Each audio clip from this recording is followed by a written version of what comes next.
Hello.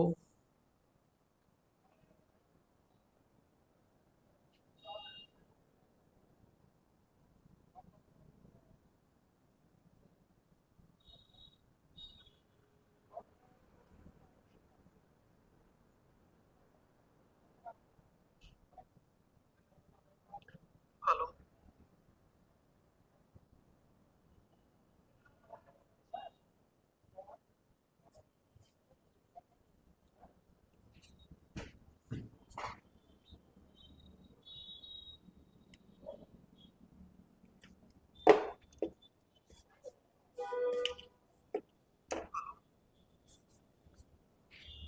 नमस्कार दोस्तों, कैसे हो? आज नया चैप्टर स्टार्ट कर रहे हैं। इससे पहले हमने कैपेसिटर को बहुत अच्छे से कवर कर लिया था और आज एक एक पॉइंट को नए चैप्टर में शुरुआत करते हैं और चैप्टर रहेगा नंबर हमारा। तो यहाँ पे जल्दी से जुड़ जाइए भाई। एक तो आप बहुत लेट जुड़ते हो, तो मैं ये चाहता हूँ कि आप जल्दी से जुड़ जाए, है ना? तो जल्दी से आप फटाफट जुड़ जाइए, सभी के सभी आ जाइए फटाफट आ जाइए। चलो, यहाँ पे हम देखते हैं कि आज हमारा चैप्टर नंबर जो रहेगा, चैप्टर नंबर यहाँ पे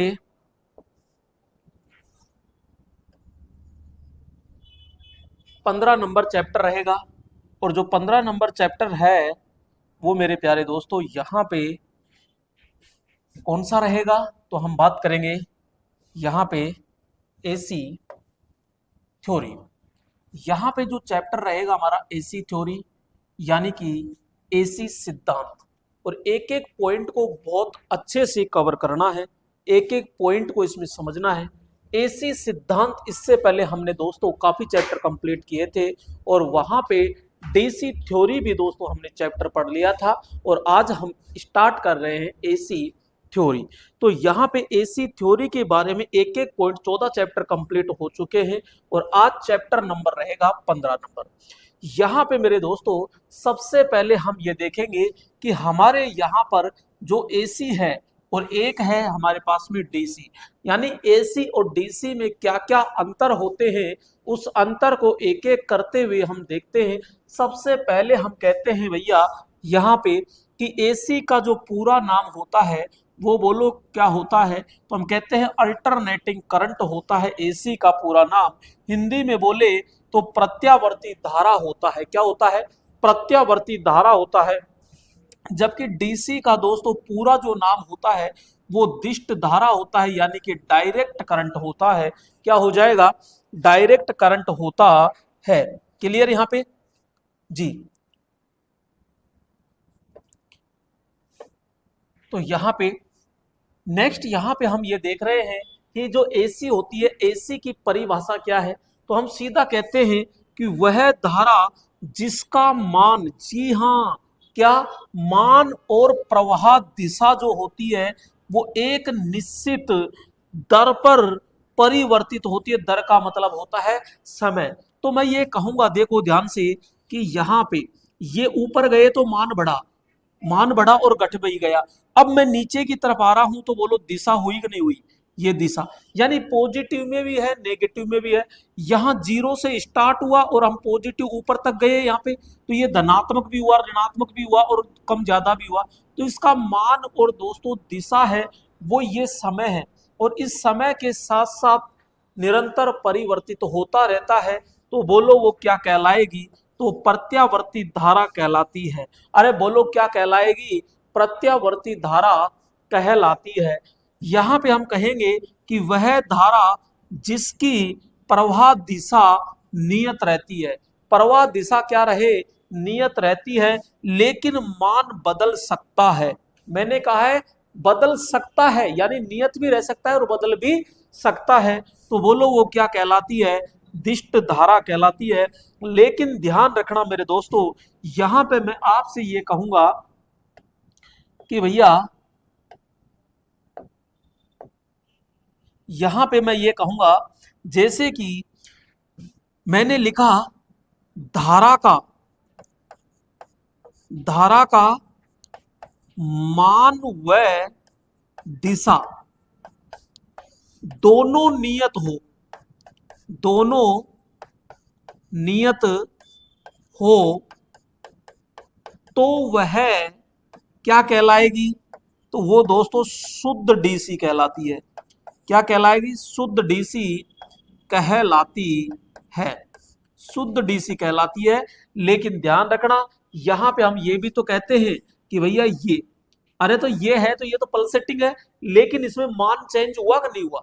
मान चेंज हुआ कि नहीं हुआ? हम डीसी कहते तो डीसी के अंदर तो सारा आएगा। तो यानी कि हम कहेंगे दिशा नियत रहे लेकिन मान बदल सकता है, तो वह आपकी बोलो क्या कहलाएगी? डीसी कहलाती है। नेक्स्ट दोस्तों हम ये कहते हैं एसी की खोज निकोला टेस्ला ने की थी। भैया एसी की खोज करने वाला कौन सा था? तो निकोला टेस्ला था। जबकि डीसी की खोज बोलो किसने करी थी? Thomas Edison Alva. किसने खोज कर दी? थॉमस एडिसन आल्वा ने इसकी क्या की थी? खोज की थी। यहाँ पे दोस्तों एसी के अगर मैं प्रकार की बात करूं तो यहाँ पे एक है साइन वेव, एक है यहाँ पे स्क्वायर वेव, एक है दोस्तों सॉटूथ वेव, और एक होती है दोस्तों यहाँ पे त्रिकोण वेव। चार प्रकार के दोस्तों एसी पढ़ेंगे हम यहाँ पे। जबकि इधर हम देख रहे हैं यहाँ पे कि डीसी के प्रकार हैं तो शुद्ध डीसी है, परिवर्तित डीसी है, जो पल्सेटिंग डीसी यानी कंपायमान डीसी है। तो अनेक प्रकार की दोस्तों यहाँ पे, विनोद जी नमस्ते, नमस्ते, जल्दी से जुड़ जाया करो भाई, फटाफट आ जाया करो जी। आइए यहाँ पर आगे की ओर चलते हैं दोस्तों, और यहाँ पे हम देखते हैं कि ये क्या है। तो हम कह रहे हैं कि भैया ये एसी के प्रकार है। ये क्या है? तो हम कहेंगे ये एसी के प्रकार हैं। ये आपको बहुत प्यार से अच्छे से नजर आ रही हो गई, तो ये हमारी साइन वेव कहलाती है। अरे ये क्या कहलाती है? तो मैं ये कहूंगा सीधा सीधा कि ये साइन वेव होती है। क्या कहलाएगी? साइन वेव कहलाती है। दोस्तों ये त्रिभुज के आकार में है तो त्रिभुजाकार होगी, ये स्क्वायर वेव है तो ये स्क्वायर वेव कहलाती है। ये दोस्तों इस प्रकार से होती है, ये तो कॉम्प्लेक्स वेव कहलाती है। क्या कहलाती है? कॉम्प्लेक्स वेव कहलाती है। और मेरे दोस्तों यहाँ पे मैं कहूंगा आपसे सीधा सीधा कि एक और वेव होती है, और वो एक वेव कौन सी होती है? तो उसे कहते हैं हम सॉटूथ वेव। ये इस प्रकार से होती है, सॉटूथ वेव। तो दोस्तों यहाँ पे ये कौन सी है? सा टूथ वेव। ये सा टूथ वेव कहलाती है। ये वर्गाकार हो जाएगी, ये त्रिभुजाकार हो जाएगी, ये साइन वेव, और ये कॉम्प्लेक्स वेव कहलाती है। नेक्स्ट यहाँ पे हम बात करते हैं दोस्तों, ये डीसी के प्रकार है। ये किसके प्रकार है? तो हम कहेंगे डीसी के प्रकार। तो ये दोस्तों डीसी के प्रकार हो गए। और डीसी के प्रकार कौन कौन से हैं? तो एक बिल्कुल प्योर डीसी होती है, एक वेरिएंट डीसी होती है, और एक मेरे प्यारे दोस्तों पल्सेटिंग डीसी होती है। जैसे कि आपका जनरेटर होता है तो आउटपुट में जो देता है वो कौन देता है? तो पल्सेटिंग डीसी देता है। डायोड देता है या रेक्टिफायर जो देते हैं हमको, वो पल्सेटिंग डीसी देते हैं दोस्तों लास्ट में। ठीक है, तो वहां पे पल्सेटिंग डीसी दोस्तों आपको देखने को मिलती है। नेक्स्ट यहाँ पे हम चर्चा करेंगे दोस्तों आगे कि एसी और डीसी और भी है, अभी तक ये पूरी थोड़ी हुई है। तो दोस्तों यहाँ पे हम सीधा सीधा कहेंगे, देखो आइए यहाँ पे समझिएगा, यहाँ पे हम समझ रहे हैं क्या? तो दोस्तों अरे भाई यहाँ पे एसी, तो यहाँ पे एसी का जो उत्पादन किया जा रहा है वो अल्टरनेटर यानी एसी जनित्र आदि द्वारा दोस्तों पैदा करते हैं। जबकि दोस्तों यहाँ पे डीसी को पैदा करने के लिए सेल का उपयोग करते हैं, बैटरी का उपयोग करते हैं, डायनामो होता है, डीसी जनरेटर होता है, आदि का दोस्तों हम क्या करते हैं इसमें उपयोग किया जाता है। एसी को कम ज्यादा करने के लिए यानी कि बढ़ाने के लिए और घटाने के लिए दोस्तों किसका प्रयोग करते हैं? ट्रांसफॉर्मर का प्रयोग करते हैं, जिससे हम परिणाम मित्र के नाम से जाना जाता है। जबकि दोस्तों ध्यान रखना, डीसी को ज्यादा करने के लिए रोटरी बूस्टर का, जी हाँ मेरे प्यारे दोस्तों, यहाँ पे डीसी को बढ़ाने के लिए किसका प्रयोग करेंगे? रोटरी बूस्टर का। और दोस्तों डीसी को कम करने के लिए यहाँ पे प्रतिरोध यानी रजिस्टेंस का दोस्तों हम क्या करते हैं? प्रयोग करते हैं। बढ़ाने के लिए तो रोटरी बूस्टर होगा, और घटाने के लिए प्रतिरोध का हम क्या करते हैं दोस्तों यहाँ पे उपयोग किया जाता है। दोस्तों एसी की फ्रीक्वेंसी भारत में बोलो कितनी होती है, तो हम सीधा सीधा कहेंगे एसी की फ्रीक्वेंसी दोस्तों हमारे भारत के अंदर 50 हर्ट्ज है, जबकि यहाँ पे डीसी की जो फ्रीक्वेंसी होती है वो बोलो कितनी हो जाएगी, 0 हर्ट्ज होती है। अरे बोलो कितनी होती है, अरे 0 हर्ट्ज होती है। यहाँ पे इसका उपयोग ट्रांसफॉर्मर में करते हैं, घरों के अंदर भी करते हैं, और घरों में जितनी मोटर है यानी इंडक्शन मोटर, प्रेरण motor, single phase motor, three phase motor, जो एसी की जो मोटरें होती है उन सभी में दोस्तों एसी का हम क्या करते हैं, उपयोग किया जाता है। जबकि दोस्तों यहाँ पे डीसी का जो उपयोग किया जा रहा है वो विद्युत लेपन में किया जाता है, यानी इलेक्ट्रोप्लेटिंग करने में किया जाता है, बैटरी को चार्ज करने के लिए किया जाता है, आर्क वेल्डिंग में किया जाता है, इलेक्ट्रॉनिक उपकरण होते हैं उन सभी के अंदर मेरे दोस्तों बोलो किसका प्रयोग करेंगे, डीसी का उपयोग किया जाता है। दोस्तों यहाँ पे ध्यान रखना, जो डीसी पारेषण होती है यानी कि सॉरी एसी पारेषण, पारेषण का मतलब होता है ट्रांसमिशन, जो उच्च वोल्टेज के लिए होता है। तो यहाँ पे हम कह रहे हैं एसी का जो पारेषण होता है वो अधिकतम बोलो कितना होता है, अधिकतम वोल्टेज 765 केवी होता है। कितना होता है, 765 केवी तक होता है। लेकिन यहाँ पे मैं बात करूं उत्पादन वोल्टेज की, उत्पादन वोल्टेज अधिकतम दोस्तों 33 केवी होगा। लेकिन दोस्तों स्टैंडर्ड मान यानी कि मैं ये कहूंगा कि जो मानक मान होता है या सामान्यतः कितना होता है, तो मैं सीधा सीधा कहूंगा 11 केवी होता है। वापस ध्यान से सुनिएगा, एसी का उत्पादन अधिकतम कितना होता है, 33 केवी। लेकिन 33 केवी पे लॉसेस बहुत ज्यादा हो जाते हैं, वोल्टेज ज्यादा होता है, इंसुलेशन जलने का खतरा रहता है अंदर की वाइंडिंग का अल्टरनेटर में। तो वहां पे 11 केवी का उत्पादन करते हैं जो बिल्कुल सही रहता है, और इस पे अल्टरनेटर की जो दक्षता होती है वो काफी ज्यादा होती है। जबकि इस एसी वोल्टेज को बढ़ा करके हम अधिकतम कितना कर सकते हैं, तो 765 केवी दोस्तों किया जाता है। डीसी उच्चतम वोल्टेज कितना होगा, तो 650 वोल्टेज तक होता है। डीसी उच्चतम वोल्टेज कितना होता है, 650 वोल्टेज तक दोस्तों होता है। नेक्स्ट यहाँ पे हम बात करेंगे कि एसी में विद्युत चुंबक होता है ना, वो दोस्तों कमजोर होता है। क्यों होता है, क्योंकि विद्युत चुंबक बनाते हैं तो लोहे के ऊपर तार लपेट कर सप्लाई देते हैं। एसी देने पर उसमें नेगेटिव और पॉजिटिव दोनों पार्ट आते हैं दोस्तों, एसी भी आता है और डीसी भी आता है, सॉरी नेगेटिव भी आता है और पॉजिटिव भी आता है। तो नेगेटिव पॉजिटिव के कारण, पॉजिटिव के कारण तो मजबूत बनता है, लेकिन नेगेटिव आते वो कमजोर कर देता है। जबकि इसमें क्या होता है, इसमें प्रॉपर आपके पॉजिटिव पॉजिटिव या तो ऐसे होगा या शुद्ध ऐसे होगा, तो इसमें नेगेटिव पॉइंट रहता ही नहीं है। और जब नेगेटिव पॉइंट नहीं रहेगा तो भैया यहाँ पे बोलो मजबूत चुंबक बनेगा कि नहीं बनेगा, अरे मजबूत चुंबक बनेगा कि नहीं बनेगा, तो मैं सीधा सीधा कहूंगा बिल्कुल मजबूत चुंबक तो बनेगा। तो डीसी में विद्युत चुंबक बोलो कैसा बनेगा, मजबूत चुंबक बनता है। इसका पावर फैक्टर बोलो क्या होगा, पावर फैक्टर इकाई से दोस्तों कम होता है, किसका, एसी का।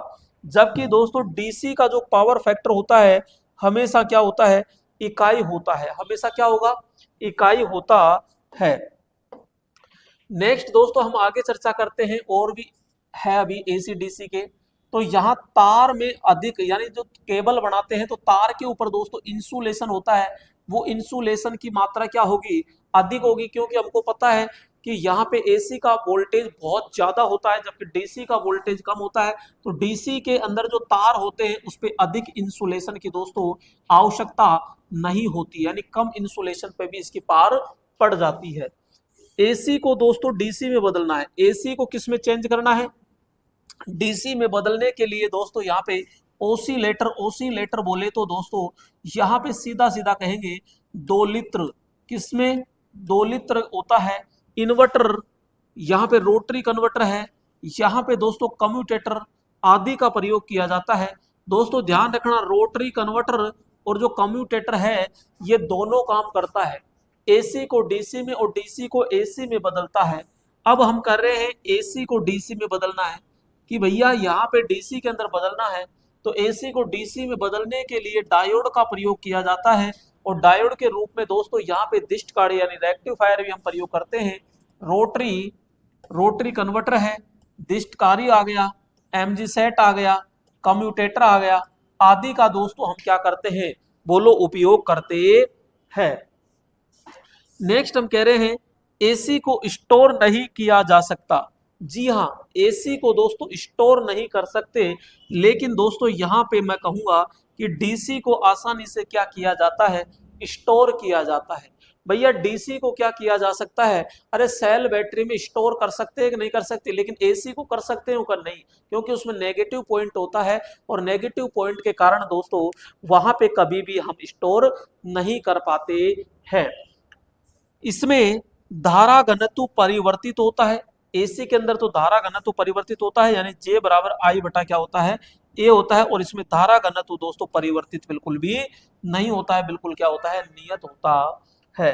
नेक्स्ट कह रहे हैं एसी मशीनों में कठोर चुंबकत्व होता है, बिल्कुल कठोर चुंबकत्व होता है एसी के अंदर, जबकि डीसी मशीनों में दोस्तों मृदु चुंबक होता है, यानी नरम चुंबक होता है। क्योंकि हमको पता है कि जो डीसी मशीन, देखो यहाँ पे हम ये तो कह रहे हैं थोड़ा सा ऐसे है कि चुंबक तो बनाया जाता है लेकिन मजबूत और कठोर हो सकता है। यहाँ पे यह कम खतरनाक होती है भैया। जी हाँ, ये कम खतरनाक होती है, यानी कि मैं अगर दोनों 100 वोल्टेज की अगर बात करता हूँ, दोनों ही 100 वोल्टेज पे लेता हूँ, तो एसी कम खतरनाक होगी और डीसी ज्यादा वोल्टेज ज्यादा खतरनाक होती है। क्लियर यहाँ पे। नेक्स्ट आगे देखते हैं, और दोस्तों यहाँ पे फिर हमारा अगला पॉइंट आता है, और अगला पॉइंट क्या आ रहा है वो समझिएगा ध्यान से। अगला पॉइंट है इन फेज राशि, और इन फेज राशि का मतलब है कलामे राशि। ये कलामे राशि का मतलब क्या है, तो हम कहते हैं दोस्तों इसमें दो पॉइंट होते हैं, इसमें दो राशियां होती है, तो एक राशि दूसरी राशि की अपेक्षा अपने शिखर मान पर पहले पहुंच जाती है। जैसे कि मैं कह रहा हूं कि धारा और वोल्टेज है, तो साथ साथ बढ़ती घटती हुई एक ही समय अपने शिखर मान पर पहुंचती है, तो वो राशि बोलो क्या कहलाएगी, इन फेज राशि कहलाती है। जैसे कि दोस्तों यहाँ इन दोनों में अंतर कितना होगा, 0 डिग्री। कैसे होगा, आइए मैंने ये कहा कि यहां से ये मेन पॉइंट है, ये हमारा समय है दोस्तों, ये समय है। तो यहां से दो राशि लेते हैं, एक दोस्तों यहाँ पे हम कहते हैं कि ये जैसे सपोज कीजिए करंट है, और ये हमारा यहाँ पे ये क्या है, तो ये हम कहते हैं कि ये वोल्टेज है। दोनों को एक साथ स्टार्ट किया, लेकिन देखो ऊपर नीचे चल रहा है ना मान में, तो यहाँ हम कहते हैं कि इसका शिखर मान ये है और इसका शिखर मान ये है। तो भैया इस एक ही यहाँ से यहाँ तक तो मान एक ही रहा ना, तो एक ही मान पर अपने शिखर मान पर पहुंच जाते हैं। तो यही तो कहा मैंने, एक ही समय पर अपने शिखर मान पर पहुंच जाते हैं, तो बोलो वह राशि क्या कहलाएगी, इन फेज कहलाती है। इन दोनों के मध्य में कितना अंतर था, हम कहते हैं अगर राशि इन फेज रहती है, यानी राशि साथ साथ रहती है, तो उन दोनों राशियों में दोनों फेजों के मध्य 0 डिग्री का क्या होता है दोस्तों, अंतर होता है। तो ये 0 डिग्री था, ये दोस्तों 90 डिग्री होता है, और 90 डिग्री को ही हम क्या कहते हैं, पाई बटा 2 कहते हैं। यहाँ पे दोस्तों पाई है, पाई का मतलब 180 डिग्री होता है, पाई का मतलब कितना होता है, 180 डिग्री होता है। यहाँ 3 पाई/2 होता है, 3 पाई/2 का मतलब होता है 270 डिग्री, और 2 पाई का मतलब क्या होता है, 360 डिग्री होता है। क्लियर यहाँ पे। और यहाँ पे थीटा बराबर दोस्तों लास्ट में क्या हो जाता है, ओमेगा टी होता है। तो एक थीटा बराबर क्या होता है, ओमेगा टी होता है। यहां मैंने कहा कि आउट ऑफ राशि, अभी तो क्या था, इन फेज राशि, अब है आउट ऑफ फेज राशि। यानी कि दो राशि थी हमारे पास में, धारा और वोल्टेज, दोनों के बीच में अगर 0 डिग्री अंतर होता है, तो दोस्तों वो इन फेज राशि कहलाती है। अगर 0 डिग्री के अलावा कुछ अंतर रखा जाता है, तो वो दोस्तों आउट ऑफ फेज राशि कहलाती है। क्या कहलाएगी, आउट ऑफ फेज राशि कहलाती है।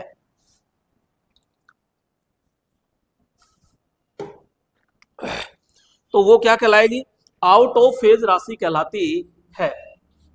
तो यहां पे हम सीधा सीधा ये कहते हैं, आइए कि आउट ऑफ फेज राशि क्या है, तो हम कहते हैं कि दोनों राशियों के मध्य में, यानी धारा और वोल्टेज है, उन दोनों के मध्य में क्या हो, अंतर हो।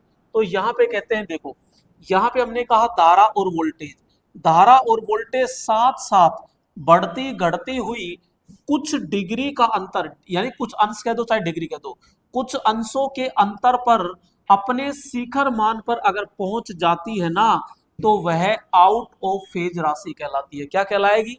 आउट ऑफ फेज राशि कहलाती है। और यहाँ पे कला अंतर कितना होगा?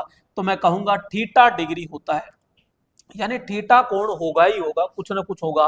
तो दोस्तों यहाँ पे देखो ध्यान से, मैंने ये कहा कि भैया यहां से चलते हैं, मैंने कहा कि हो सकता है ये वोल्टेज हो, मैंने कहा कि ये धारा होगी। तो यहाँ पे इन दोनों को दोस्तों दूर से देखो, तो यहाँ पे बोलो ये अंतर हुआ का नहीं हुआ? तो मैंने कहा कि ये अंतर दोस्तों ये थीटा डिग्री हो गया, तो यहाँ पे ये डिग्री क्या हो गया? अंतर हो गया यहाँ पे। जब ये अंतर हो जाता है तो उसी को हम क्या कहेंगे? आउट ऑफ फेज राशि कहते हैं। ठीक है, तो यहाँ पे अपने शिखर मान पर पहुंच जाते हैं, तो ये क्या कहलाएगा? तो भैया घटते बढ़ते हुए, तो यहाँ थीटा डिग्री अगर अंतर आता है तो वह आउट ऑफ फेज राशि कहलाते हैं। अगर दोनों के बीच में दोस्तों 0 डिग्री अंतर है तो इन फेज, अगर कुछ डिग्री अंतर है तो आउट ऑफ फेज। लेकिन ध्यान रखना, दोनों के बीच में अगर 90 डिग्री अंतर होता है ना, तो दोस्तों उसे क्वाड्रेच कहते हैं। और 180 डिग्री अंतर होता है तो उसे एंटी फेज कहते हैं। आइए, यहाँ पे मैंने कहा क्वाड्रेच राशि। क्वाड्रेच का मतलब क्या हो गया? कि दो ऐसी राशियां हैं जिनके बीच में कितना डिग्री अंतर है? 90 डिग्री है। अरे 90 डिग्री का मतलब ये हो गया कि ये 90 डिग्री यहां से है, तो मैं कहूंगा यहां से सीधा सीधा इस प्रकार से होगा यहाँ पे। क्लियर? तो यहाँ पे जो होता है, तो ये अंतर कितना होगा? तो मैं कहूंगा 90 डिग्री अंतर होता है। अगर 90 डिग्री अंतर दिखता है तो वहां 90 डिग्री होने के कारण क्या हो जाएगा? वो एंटी फेज होता है। ठीक है, तो यहाँ पे क्वाड्रेच राशि अगर 90 डिग्री अंतर है तो वो सीधा का सीधा क्वाड्रेच कहलाता है। अगर अंतर दोस्तों यहाँ पे मैं कहूंगा एंटी फेज, अगर एंटी फेज राशि है, एंटी फेज किसे कहते हैं? कि दो राशियों के बीच में, जी, दो राशियों के बीच में कितना डिग्री का अंतर होगा? तो मैं कहूंगा 180 का अंतर होगा। कैसे होगा? आइए, यहां पे हम कहते हैं, देखो ये इस प्रकार से है, तो भैया यहां से हम चलते हैं और सीधा सीधा ये, तो यहां इन दोनों के बीच में, इन दोनों के बीच में कितना डिग्री अंतर है? तो ये 180 डिग्री अंतर है। जबकि ऊपर कितना डिग्री अंतर है? 90। अगर 90 होता है तो उसे क्वाड्रेच कहते हैं, और 180 डिग्री अंतर होता है तो उसे एंटी फेज राशि के नाम से जाना जाता है। क्लियर? तो यहाँ पे तो दो ऐसी राशियों के बीच 180 डिग्री का फेज अंतर हो तो वे एंटी फेज राशि कहलाती है। क्लियर दोस्तों? यहाँ पे आइए नेक्स्ट आगे चलते हैं, और एक राशि होती है दोस्तों यहाँ पे अग्रगामी राशि। अग्रगामी को दोस्तों हम क्या कहते हैं? लीडिंग क्वांटिटी कहते हैं। अब नाम से पता चल रहा है अग्रगामी। एक होती है दोस्तों पश्चगामी, यानी कि दो राशियां होती है और एक राशि दूसरी की अपेक्षा अपने शिखर मान पर पहले पहुंच जाए तो वो अग्रगामी। अगर बाद में पहुंचती है तो पश्चगामी। सीधी सीधी सी बात है भाई, दो कैंडिडेट है, दो कैंडिडेट है जिसमें पहला कैंडिडेट दूसरे की अपेक्षा पहले पहुंचता है तो अग्रगामी। यदि पहला कैंडिडेट दूसरे की अपेक्षा बाद में पहुंचे, तो बाद में पहुंचेगा तो दोस्तों वो क्या कहलाएगा? पश्चगामी कहलाता है। तो यहां हमने कहा कि वह राशि जो दूसरी राशि की अपेक्षा पहले अपने शिखर मान पर पहुंचती है तो वो क्या कहलाएगी? अग्रगामी राशि कहलाती है। दूसरा मैंने कहा कि भैया एक पश्चगामी होती है, और पश्चगामी को हम क्या कहते हैं? लैगिंग क्वांटिटी कहते हैं। क्या नाम देंगे? लैगिंग क्वांटिटी कहते हैं। यहां पे हम कहेंगे कि वह राशि जो दूसरी राशि की अपेक्षा, वह राशि जो दूसरी राशि की अपेक्षा बाद में अपने शिखर मान पर पहुंचती है, बाद में अपने शिखर मान पर दोस्तों पहुंचती है, तो वो क्या कहलाएगी? तो लैगिंग क्वांटिटी कहलाती है। कौन सी क्वांटिटी कहलाएगी? लैगिंग क्वांटिटी कहलाती है। क्लियर?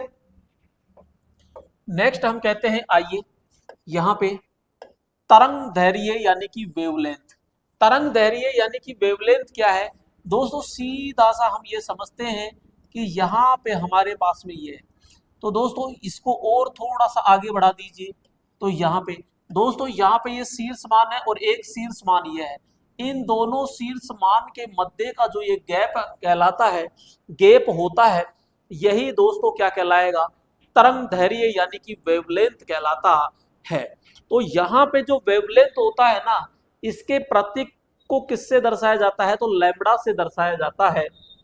यहां हम कहेंगे किसी तरंग द्वारा एक चक्र, तो भैया ये एक चक्र हो गया पूरा, एक चक्कर में, एक चक्कर को ऐसे लिख दो, एक चक्कर को मीटर में तय की गई दूरी बोलो क्या कहलाएगी, यानी मीटर में तय की गई दूरी बोलो क्या कहलाती है, यहाँ पे तरंग दैर्घ्य कहलाती है।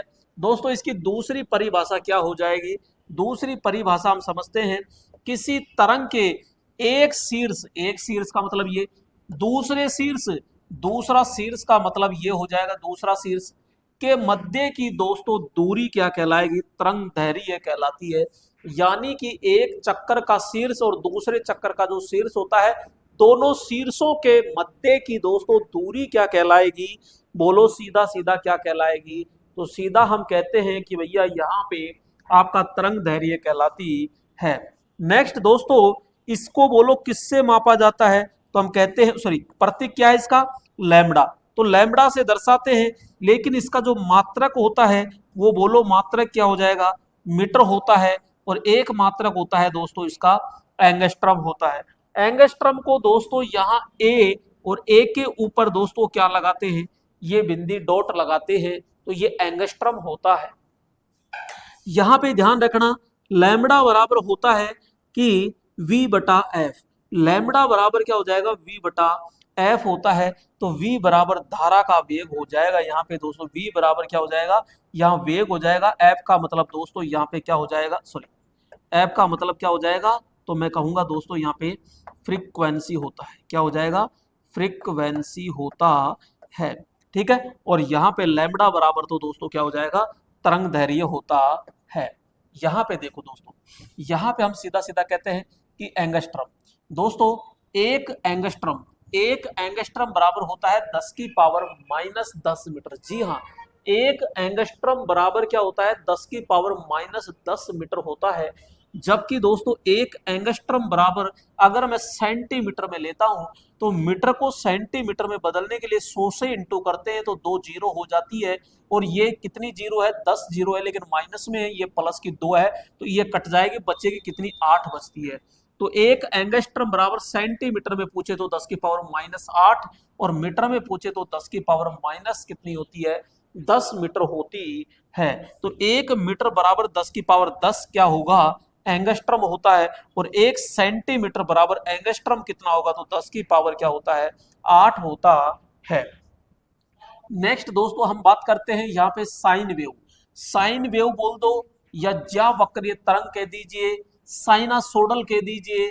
यहाँ पे ज्यावक्रीय तरंग क्या होती है, आइए मैं ये कहता हूं कि यहाँ पे दोस्तों ध्यान से देखो, एक है यहाँ पे धारा और एक है दोस्तों वोल्टेज।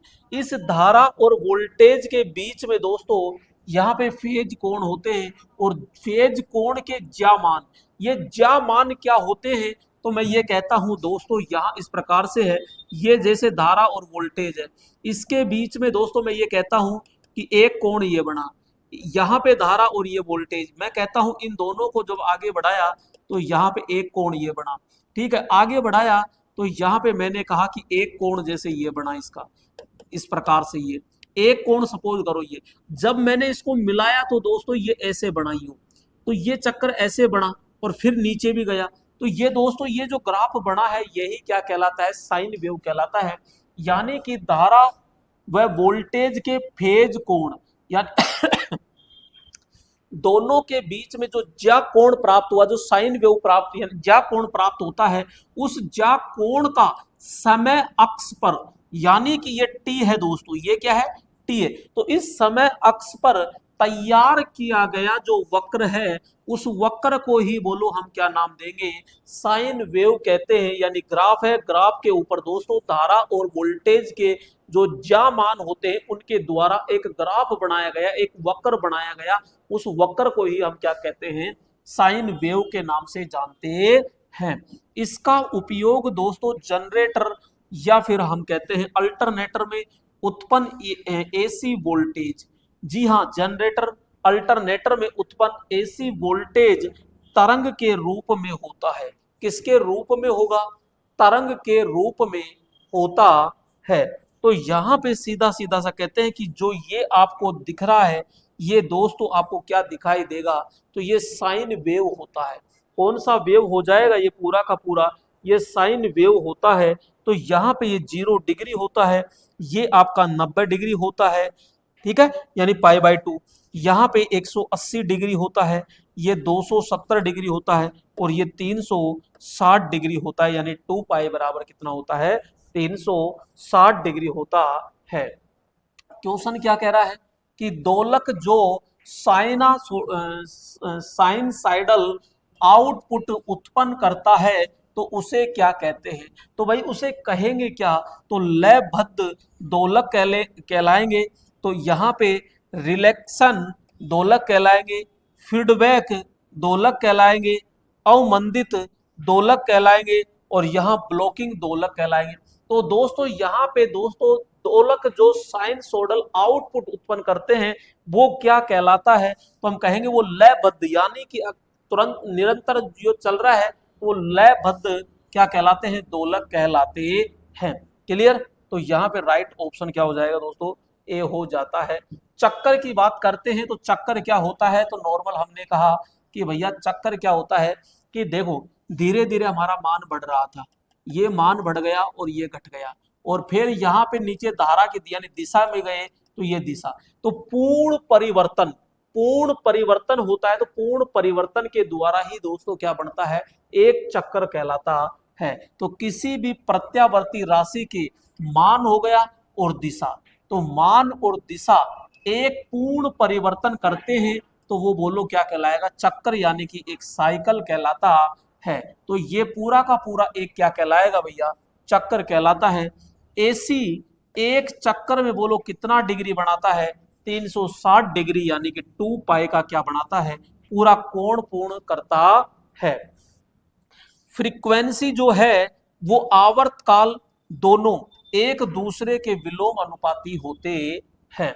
तो दोस्तों यहाँ पे ध्यान रखना, ये पूरा का पूरा जो होता है ये क्या है? 360 डिग्री। तो 360 डिग्री बराबर क्या कहलाएगा? एक चक्कर कहलाता है। क्या कहलाएगा? एक चक्र होता है। आवृत्ति यानी कि फ्रीक्वेंसी, दोस्तों आवृत्ति फ्रीक्वेंसी क्या है? तो सीधा आप कह सकते हो इस प्रकार से कि ये हमारे पास समय है, और समय कितना है? ये तो हमने कहा कि भैया 1 सेकंड है, और 1 सेकंड में तय किए गए जो चक्र होते हैं, ये 1 सेकंड में तय किए गए चक्रों की संख्या को ही बोलो हम क्या कहेंगे? आवृत्ति यानी कि फ्रीक्वेंसी कहते हैं। तो यहाँ पे धारा व वोल्टेज द्वारा 1 सेकंड समय में पूर्ण किए गए चक्रों की क्या संख्या को ही हम क्या कहेंगे? उसकी फ्रीक्वेंसी कहते हैं। तो यहाँ पे चक्रों की संख्या को उसकी क्या कहेंगे? फ्रीक्वेंसी कहते हैं। और दोस्तों इसका जो प्रतीक होता है वो बोलो क्या आएगा? एफ होता है। अरे फ्रीक्वेंसी का प्रतीक क्या होता है? एफ होता है। तो दोस्तों यहाँ फ्रीक्वेंसी का प्रतीक एफ होता है। मात्रक बोलो क्या हो जाएगा? यहाँ पे हर्ट्ज होता है। मात्रक दोस्तों फ्रीक्वेंसी का मात्रक हर्ट्ज यानी HZ होता है, या पुराना मात्रक दोस्तों क्या कहलाएगा? तो मैं कहूंगा साइकिल प्रति सेकंड। जी हाँ, साइकिल प्रति सेकंड होता है दोस्तों, साइकिल प्रति सेकंड होता है। इसका मापन वेन ब्रिज या दोस्तों फ्रीक्वेंसी मीटर में करते हैं दोस्तों। जी हाँ, जो हमारी फ्रीक्वेंसी होती है या तो इसको वैन ब्रिज के द्वारा माप लीजिए, या दोस्तों फ्रीक्वेंसी मीटर के द्वारा आसानी से क्या कर लिया जाता है? माप लिया जाता है। और वैन ब्रिज से फ्रीक्वेंसी को क्या किया जाता है? नियंत्रित किया जाता है। फ्रीक्वेंसी को क्या किया जाएगा? नियंत्रित भी किया जाता है। फ्रीक्वेंसी को सर्कल चित्र के द्वारा कभी भी दोस्तों नहीं दर्शाया जाता है। कोई सर्कल चित्र होता है तो सर्कल चित्र के द्वारा आवर्ती को नहीं दर्शाया जाता, यानी बिल्कुल गोले के द्वारा नहीं दर्शाया जाता, उसको आगे के बढ़ते हुए क्रम में ही दर्शाया जाता है। तो सर्कल चित्र के द्वारा नहीं दर्शाया जाता। और आवर्ती की जो आवाज होती है वो क्या कहलाएगी? तो मैं कहूंगा भैया ये टॉन कहलाती है। सीधा प्रश्न पूछेगा कि आवृत्ति की जो आवाज होती है उस आवृत्ति की आवाज को बोलो क्या कहलाती है, तो टॉन कहते हैं। क्वेश्चन उल्टा भी पूछ सकता है कि टॉन क्या है, टॉन क्या है। तो दोस्तों यहाँ पे टॉन क्या है, तो टॉन आवृत्ति की आवाज होती है। यहाँ पे वीमा क्या है, आवृत्ति की वीमा m0 l0 t की पावर -1 होती है, या डायरेक्ट आप कह सकते हो कि t की पावर -1। तो ये क्या है, तो ये मेरे दोस्तों आवर्तकाल का जस्ट उल्टा क्या कहलाती है, आवृत्ति है। यहाँ पे भारत हो, चीन हो, भारत चीन में फ्रीक्वेंसी का दोस्तों जो मान होता है वो कितना होता है, 50 हर्ट्ज। जबकि अमेरिका है, कनाडा है, ब्राजील है, साउथ अफ्रीका है, तो दोस्तों इसमें कितनी है, 60 हर्ट्ज होती है। और हवाई जहाज के अंदर बोलो कितनी होती है, यहाँ 400 हर्ट्ज होती है। कितनी होती है, 400 हर्ट्ज होती है। दोस्तों वेरी वेरी मोस्ट ध्यान रखना यहाँ पे ये, तो F बराबर PN/120। यहाँ पे ध्यान रखना, यहाँ पे ध्यान रखना दोस्तों, ये जो चक्करों की संख्या है ना, ये चक्करों की संख्या यहाँ पे RPM के अंदर है, यहाँ पे RPM के अंदर है।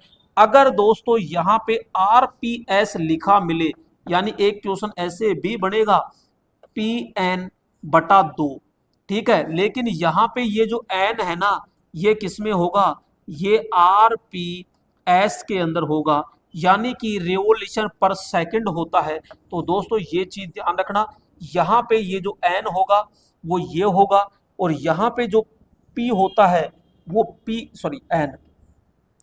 N ये होगा। अगर इसमें N दे रखा है तो RPM है, M का मतलब मिनट, और ये सेकंड है, तो मिनट को दोस्तों सेकंड है, ठीक है। तो यहाँ पे जी RPS है, तो यहाँ पे सेकंड बनाने के लिए 60 से इंटू करना पड़ेगा। तो यहाँ हम कहेंगे देखो सीधा सीधा है, यहाँ पे P हो गया, ये N हो गया, 120 है, 120 को 60 से इंटू करोगे तो 60 से ये कटेगा तो कितना आएगा, ये 2 आता है। तो यहाँ RPS आए तो आपको नीचे 2 लिखना है। अगर RPM दे रखा है तो आपको PN/120 लिखना है, विशेष तौर से ध्यान में रखना। मैं थोड़ा सा और क्लियर कर देता हूं कि आपको RPM दे रखा है तो आपको P इंटू 120 करना है, इस प्रकार से F बराबर। अगर दोस्तों RPS दे रखा है तो फ्रीक्वेंसी बराबर आपको PN/2 करना है, ठीक है। यहाँ पे राउंड पर मिनट है इसलिए 120 आएगा, यहाँ राउंड पर सेकंड है इसलिए 2 आएगा। तो यहाँ एक साइकिल पर सेकंड, यहाँ पे दोस्तों क्या हो जाएगा, एक साइकिल पर सेकंड, तो एक साइकिल पर सेकंड 1 हर्ट्ज होता है। नेक्स्ट क्वेश्चन क्या कह रहा है, भारत में 230 वोल्ट में एसी का मुख्य आपूर्ति वोल्टेज की मानक आवृत्ति कितनी होगी। तो दोस्तों यहाँ पे देखो केवल एक ही चीज दे रखी है ना, 230 दे रखी है, और 230 घरों में मुख्यतः आपूर्ति कितनी है, आपूर्ति है, तो वोल्टेज में मानक आवृत्ति कितनी होगी, तो मानक आवृत्ति दोस्तों 60 हर्ट्ज होती है। तो भारत के अंदर 230 पर कितने हर्ट्ज हो जाएगी, तो यहाँ पे सीधा सीधा सा कहेंगे हम 50 हर्ट्ज होती है। नेक्स्ट क्वेश्चन क्या कह रहा है कि भारत में एसी पावर लाइन वोल्टेज की आवृत्ति कितनी होती है। तो आवृत्ति कितनी होती है भारत में, तो हम कहते हैं पावर लाइन वोल्टेज की, तो भी दोस्तों पावर वोल्टेज लाइन के अंदर दोस्तों 50 हर्ट्ज ही होती है। कितनी होती है, 50 हर्ट्ज ही दोस्तों होती है। जी हाँ, कितनी होती है जी। यहां पे आइए नेक्स्ट, यहां पे हम बात करते हैं, ये अगला पॉइंट आता है हमारा कोणीय आवृत्ति। तो दोस्तों कोणीय आवृत्ति क्या है, कोणीय आवृत्ति कहते हैं कि हमारे पास में कोई जैसे कोई घूमती हुई वस्तु है और वो किसी कोण पर घूमते हुए कितना मान तय करती है। यानी कि सीधा सीधा हमने कहा कोई घूमती हुई कोई वस्तु है और घूमती हुई कोई वस्तु इकाई समय में जितना कोण घूम जाती है, जितना कोण घूम जाती है उसी को दोस्तों क्या कहते हैं, कोणीय आवृत्ति कहते हैं। क्या कहते हैं भैया, घूमती हुई कोई वस्तु एक समय में या इकाई समय में जितना कोण घूम जाती है वही उसका क्या कहलाएगा, कोणीय आवृत्ति कहलाती है। और दोस्तों कोणीय आवृत्ति का जो मात्रक होता है वो रेडियन होता है। क्या हो जाएगा, रेडियन होता है। कोणीय आवृत्ति बराबर ध्यान रखना, यहां पे हम सीधा कहेंगे कि भैया ओमेगा बराबर 2 पाई एफ होता है, और 2 पाई एफ होता है। और हमको ये भी पता है कि यहाँ पे एफ बराबर 1/टी भी होता है, इसलिए एफ के स्थान पर 1/टी लिखते हैं तो टी नीचे जाता है, इसलिए यहाँ पे ये ओमेगा बराबर 2 पाई/टी भी लिखा जाता है। कोणीय जो वेग होता है ये सीधा सीधा हमने लिख ही लिया कि भैया कोणीय वेग जो होता है, कोणीय वेग को भी आसानी से इसी से निकाला जाता है, ओमेगा बराबर 2 पाई एफ से निकाला जाता है। क्वेश्चन कह रहा है यहाँ पे ध्यान से देखिएगा कि प्रश्न क्या है, कह रहा है कि एसी वोल्टेज दोस्तों V बराबर 20 साइन 157t है तो आवृत्ति होती है। अब दोस्तों यहाँ पे सूत्र तो हमारा ये होता है, सूत्र तो ये होता है V बराबर V maximum sine omega T होता है, ठीक है। यहाँ पे ये क्या है, तो मैं कह रहा हूँ कि 20 मैक्सिमम वोल्टेज होता है और ओमेगा टी जो होता है, ये ओमेगा टी का मान होता है 157t, ठीक है। तो ओमेगा टी होता है तो टी से दोस्तों ये टी चला जाएगा, तो ओमेगा का मान कितना हो जाएगा, ओमेगा बराबर 2 पाई एफ होता है और 157 है। भाई ये ओमेगा का मान 157 है, तो ओमेगा का मान 157 है, ध्यान से समझो, ओमेगा का मान 157 है, तो मैं ये कह रहा हूं ओमेगा बराबर क्या होता है, 2 पाई एफ होता है। और ओमेगा की जगह हमने क्या लिख दिया, यानी ओमेगा की जगह क्या लिख दिया, 157। और एफ ज्ञात करवा रहा है, यहाँ से एफ ज्ञात करवाएगा तो 2 पाई नीचे जाएगा ना भाई, एफ ज्ञात करवा रहा है तो यहाँ पे एफ ज्ञात करवा रहा है, एफ ज्ञात करवा रहा है तो यहाँ पे मैं कहूंगा कि यहाँ पे 2 पाई नीचे जाएगा और ऊपर 157 आ जाएगा। ये तो 2 पाई नीचे गया तो 2 की जगह 2 और पाई की जगह कितना आ जाएगा, 3.14 आ जाएगा। और 157 में दोस्तों कितने का भाग दे दो, यहाँ पे 157 में 2 इंटू 314 का भाग देते हैं तो कितना आ जाएगा, 25 हर्ट्ज आ जाएगा। ये तो दोस्तों ऑथेंटिक है, लेकिन इसको मैं शॉर्ट में भी बताऊंगा आपको क्या होगा और क्या नहीं होगा। आप तो सीधा याद रखो, अगर यहाँ पे कोण 157 आता है तो 157 का कितना कर दो आप, 25 कर दो सीधा। अब यहाँ पे मैं कह दूं इसका डबल कर दो दोस्तों, इसका डबल कितना, तो मैं कहूंगा ऐसे 7 और 7 14 हो गया, 5 और 5 10, 10 और 1 कितना हो गया, 11 हो गया, 1 और 1 2, 2 और 1 3। अगर दोस्तों 314 आ जाता है, सीधा सीधा 50 हर्ट्ज कर दो। जी हाँ, 50 हर्ट्ज कर दीजिए, एच जेड कर दीजिए। यहाँ पे अगर 314 का भी आ गया दोस्तों, इस 314 का डबल कर दो, यहाँ पे ये 628 आ जाए, 628 आ जाए तो दोस्तों ध्यान रखना 100 हर्ट्ज कर दीजिए। अगर दोस्तों 157 और 314, 7 और 4, 7 और 4 11 होता है, ठीक है, 5 और 1 6, 6 और 1 7 होता है, और 1 और 3 4, 4 4 ही है, 471 आ जाता है तो दोस्तों 75 हर्ट्ज भी आप कर सकते हो। तो ये चीज ध्यान रखिएगा, 157 आ जाए तो 25 हर्ट्ज कर दीजिए, 157 का डबल कर दीजिए दोस्तों, 50 कर दो, 3 गुना करते हैं तो 75 और 4 गुना करते हैं तो लगभग कितना आ जाता है, 100 हर्ट्ज आ जाता है। ये डाटा आप भेजे में फिट कर लीजिए, बस आपको कोई प्रकार की कोई भी दिक्कत नहीं आएगी, ठीक है। यहां पे देखो एसी धारा में आई 42.42 साइन 628 है। अब जैसे 628 आ गया, 628 आते 100 हर्ट्ज ठोकना है, आवर्ती का 100 हर्ट्ज होता है ये लो। तो मैंने पहले ही कह दिया ओमेगा का मान अगर 314 है तो एफ बराबर बोलो कितना कर दो, एफ बराबर दोस्तों 50 कर दो, 628 है तो यहाँ पे 75 कर दीजिए। ओमेगा का मान दोस्तों 314 है, 50, 628 है, 100, 471 है, 75 हर्ट्ज कर दीजिए। बस इस तरह से आराम से आप निकाल सकते हो। एक दोस्तों होती है यहाँ पे देखो नेपर आवृत्ति या क्षीणन आवृत्ति, क्षीणन आवृत्ति। तो नेपर आवृत्ति या क्षीणन आवृत्ति दोस्तों क्या होती है, इसको बहुत अच्छे से आपको समझना है। जी हाँ, यहाँ पे क्षीणन आवृत्ति। अब दोस्तों यहाँ पे क्षीणन आवृत्ति किसे कहते हैं, तो हम कह रहे हैं देखो भैया कोई भी जटिलतम आवृत्ति होती है तो जटिलतम आवृत्ति का जो भाग होता है वही नेपर आवृत्ति कहलाती है। इस नेपर आवृत्ति को किससे दर्शाते हो, तो हम कहते हैं भैया अल्फा से दर्शाते हैं। किससे दर्शाते हैं, अल्फा से दर्शाया जाता है। श्रेणी क्रम में जो नेपर आवृत्ति होती है, श्रेणी क्रम में जो नेपर आवृत्ति होती है वो दोस्तों अल्फा बराबर आर बटा 2L होती है। आर का मतलब क्या है यहाँ पे, तो मैं कहूंगा प्रतिरोध। क्या होता है यहाँ पे, प्रतिरोध। एल का मतलब क्या है यहाँ, प्रेरक। क्या है यहाँ पे, प्रेरक होता है। ठीक है, नेक्स्ट यहाँ पे कहते हैं समांतर परिपथ में नेपर आवृत्ति।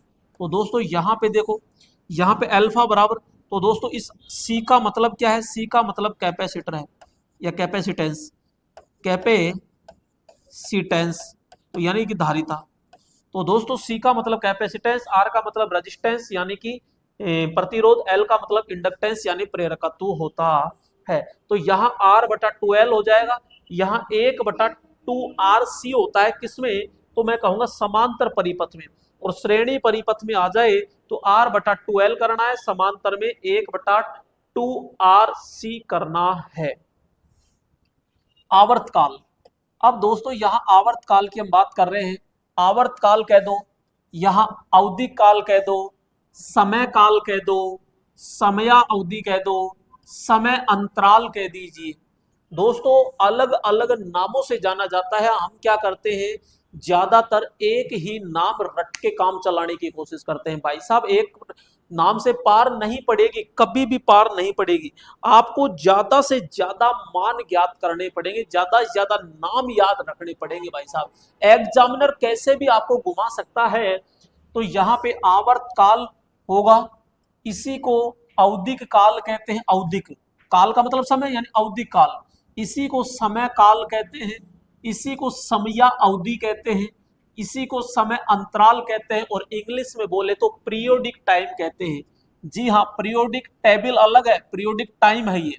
ठीक है, अब ये क्या होता है समय अंतराल, तो सीधा सीधा सा हमने कहा था कि भाई एक चक्कर होता है। जी हाँ बिल्कुल, एक चक्कर होता है। एक चक्कर बराबर 360 डिग्री होता है गुरुजी, ये तो आपने बता दिया। तो भाई इस एक चक्कर को पूरा करने में कुछ तो समय लगेगा। जी हाँ, तो बस तो एक चक्कर को पूरा करने में जो समय लगता है उस समय को ही बोलो हम क्या कहते हैं, पीरियोडिक टाइम कहते हैं। तो एसी परिवर्तन के एक चक्कर को पूर्ण होने में लगा समय बोलो क्या कहलाएगा, समय अंतराल कहलाता है। अरे बोलो क्या कहलाएगा, समय अंतराल कहलाता है। और इसका जो समय अंतराल है पीरियोडिक टाइम, इसका बोलो प्रतीक चिन्ह क्या आ जाता है, टी। और इसका मात्रक क्या होता है, तो मात्रक होता है भाई साहब बड़े प्यार से सेकंड होता है। अरे क्या होता है, सेकंड होता है। ठीक है, यहां पे हम कहेंगे टी बराबर 1/f। जी हाँ, टी बराबर 1/f और एफ बराबर क्या होता है, 1/t होता है। दोस्तों बहुत अच्छे से ध्यान रखना, अगर आपको निकालना है तो यहाँ पे लिखना समय बराबर, ऊपर लिखना चक्र, ऊपर लिखना चक्र और नीचे लिख देना आवर्ती। आवृत्ति, यहाँ पे जितनी भी आवर्ती, भारत में 50 रटज आवृत्ति होती है तो हम 50 लिखेंगे, और जितने चक्कर दे रखे ऊपर लिख दो। अब आपसे क्वेश्चन ये पूछेगा कि आप तो ये बता दो एक चक्कर का मान कितना होता है, एक चक्कर का मान कितना होता है। तो हम सीधा ये कहते हैं, देखो भैया बात ऐसी है, अगर एक चक्कर की बात पूछ रहा है तो एक लिख दो। आवर्ती कितनी होती है, तो आवर्ती नहीं दे रखी है तो अपने भारत में कितनी है, तो हम कहेंगे 50 रटज। अब भाई यहाँ एक का भाग किसमें देना है, एक के अंदर 50 का भाग देना है, नहीं जा रहा, नहीं जा रहा तो हम क्या कहते हैं कि भैया पॉइंट लगा दो और एक जीरो लगा दो। अब भी नहीं गया तो जीरो, अब जीरो। अब भैया 100 के अंदर 50 का भाग बड़े प्यार से जाएगा तो हम कहेंगे 0.02 सेकंड होता है। बोलो आया कि नहीं आया, तो यहाँ पे अब 0.02 सेकंड रट लीजिए, या तो एक चक्कर का मान। अब 10 सेकंड, 20 सेकंड, 50 सेकंड कुछ भी पूछ ले तो आप सीधा सीधा सा यहां से आराम से निकाल सकते हो। क्लियर यहाँ पे जी। जिस तरंग का आवृत्ति सबसे कम है, जिस तरंग का आवृत्ति सबसे कम होगा उस तरंग का आवर्त काल सबसे ज्यादा होगा। क्योंकि भाई हमको ये पता है कि इस तरह ये विलोम अनुपाती है। अगर ये आवृत्ति निम्न है तो आवर्तकाल दोस्तों ज्यादा होगा। ये दोनों आपस में क्या है, विलोम अनुपाती होते हैं। तो यहां पे आराम से हमने निकाल दिया है। क्वेश्चन कह रहा है एक चक्कर पूर्ण करने में कितना समय, ये लो हमने इधर कर दिया ये पूरा का पूरा और उस भाई साहब ने उधर पूछ लिया, तो कोई बात नहीं, यहाँ पे 1/50 लिख दो और इसमें दोस्तों 0.0 क्या कर दो, 2 सेकंड कर दो। ये लो साहब, अब क्या करें, तो संतुष्ट तो करना पड़ेगा, हमने पहले ही लिख दिया था, हमको क्या पता इधर पूछेगा वो। तो यहाँ पे आवृत्ति बराबर भाई साहब यहाँ पे चक्कर होता है और नीचे क्या कर दो, तो सॉरी समय पूछ रहा है ना, तो यहाँ पे टी, तो यहाँ पे समय, तो समय बराबर चक्कर बटा क्या आ जाएगा, आवृत्ति। तो इस प्रकार से दोस्तों ये करेंगे और इसमें ये लिख देंगे आराम से, ठीक है। क्वेश्चन अच्छा पूछ रहा है कि 200 हर्ट्ज की आवृत्ति के लिए समय निकालो भाई। 200 हर्ट्ज की आवृत्ति के लिए दोस्तों समय निकालना है। एक मिनट, हाँ एक चक्कर का पूछा है इसने तो कोई दिक्कत नहीं है।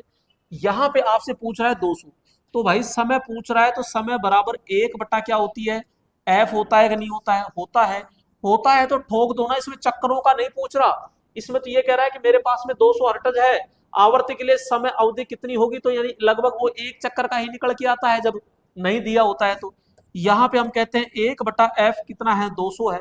ये लो साहब 200 है। तो यहाँ पे अब करना क्या है कि साहब भाग नहीं जा रहा, तो भाई साहब एक काम करो, पॉइंट लगा दो। नहीं जा रहा अब भी, तो पॉइंट लगाया, जीरो नहीं गया अब भी, फिर जीरो लगाओ, फिर यहाँ पे जीरो लगाओ, अब भी नहीं गया, फिर जीरो, अब जीरो। 1000 में 200 का भाग देते हैं तो बोलो 5 पर जाएगा कि नहीं जाएगा, तो हम कहेंगे 0.005, यही क्या है, सेकंड है दोस्तों। अब बड़े प्यार से आराम से ढूंढ लीजिए, 0.005 सेकंड, ये सेकंड है भैया, ये सेकंड है यहाँ पे, है ना।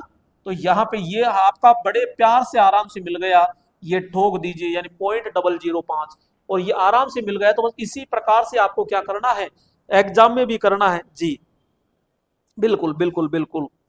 आइए यहां पे दोस्तों हम आगे चलते हैं। तो आयाम यानी कि एम्पलीट्यूड, आयाम यानी एम्पलीट्यूड, ये क्या होता है, हम बड़े प्यार से ये कहते हैं गुरुजी आपने एक चक्कर बनाया था क्या, बिल्कुल हमने एक चक्कर बनाया था। इस चक्कर के अंदर ऊपर का भाग यहाँ पे पॉजिटिव होता है और नीचे का जो भाग होता है नेगेटिव है।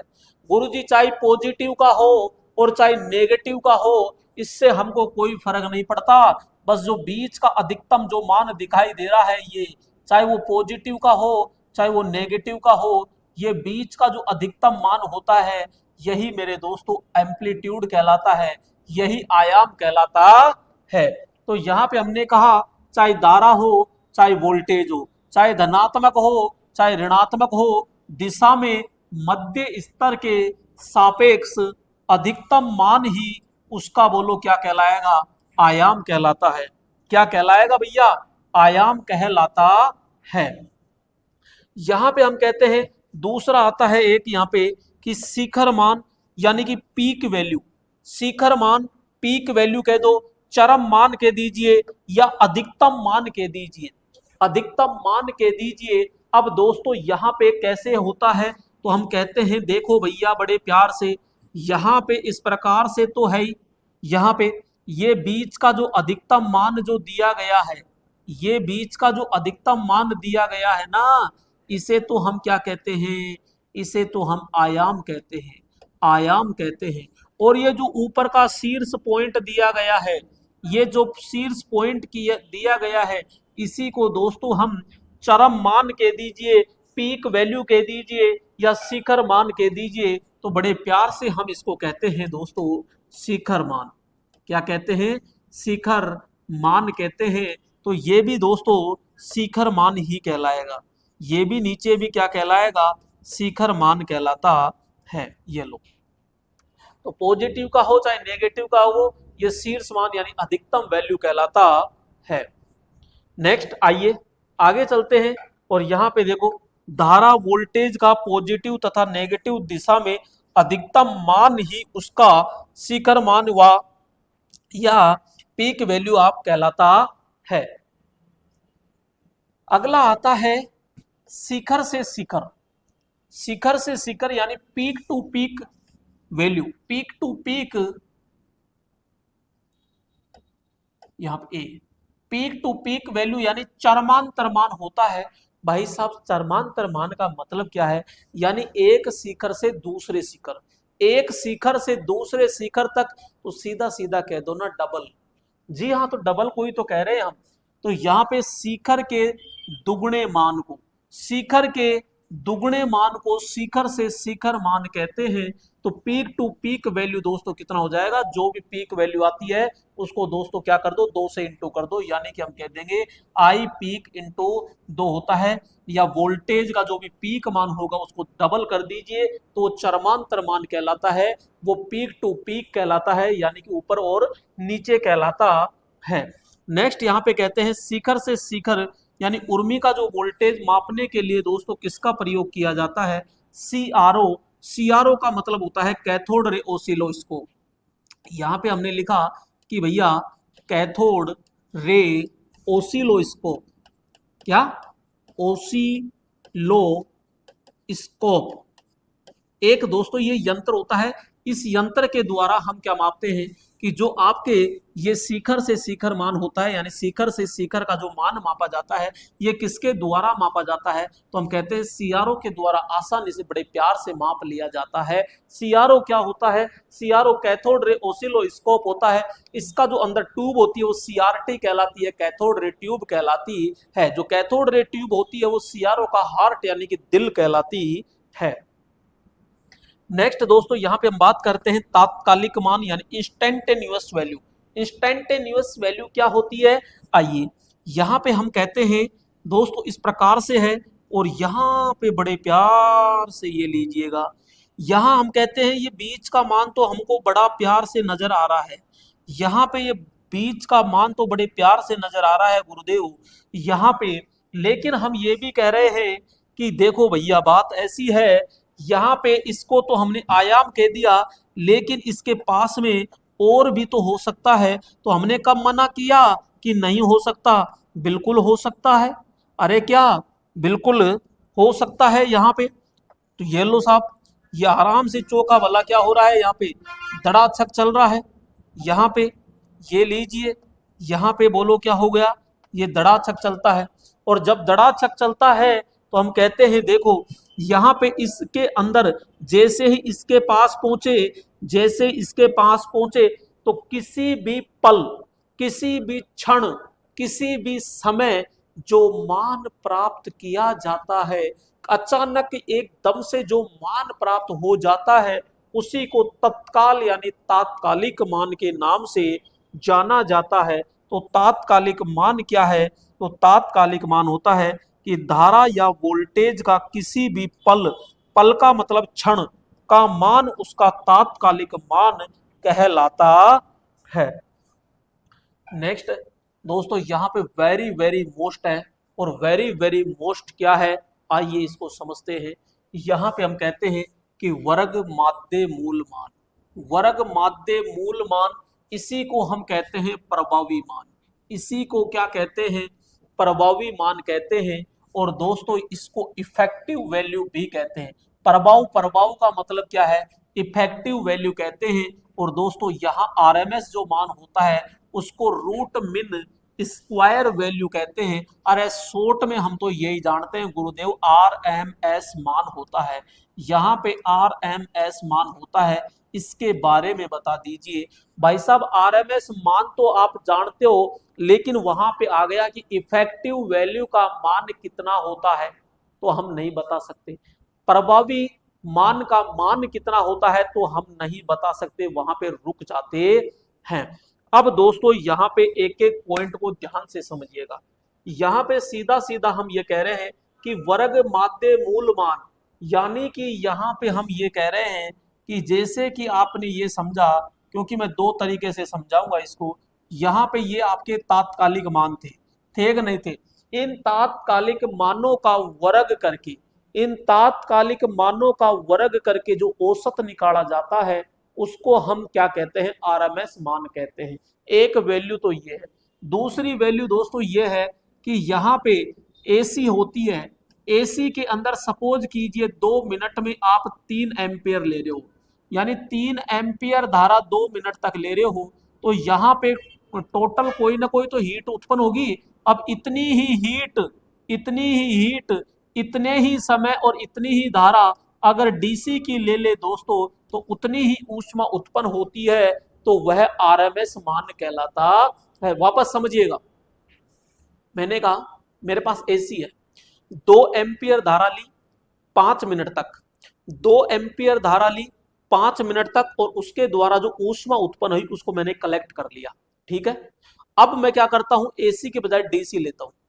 अब वापस डीसी 2 एम्पियर 5 एम्पियर 2 एम्पियर धारा 5 समय के लिए 5 मिनट के लिए अगर मैं लेता हूं और उतनी ही दोस्तों ऊष्मा उत्पन्न होती है, तो वो मेरा आरएमएस मान कहलाता है। तो देखो ध्यान से, यहां पे एक एक पॉइंट को समझिएगा। यहां पे कि एसी के जितने समय फिक्स कर दिया, जितने समय में जितनी ऊष्मा उत्पन्न होती है, उतने ही समय में डीसी में उतनी ही ऊष्मा होती है। यानी एसी में जितनी ऊष्मा पैदा हो रही है ना, वो उतनी ही ऊष्मा किसमें पैदा होनी चाहिए, डीसी में पैदा होती है, तो वह आरएमएस मान कहलाता है।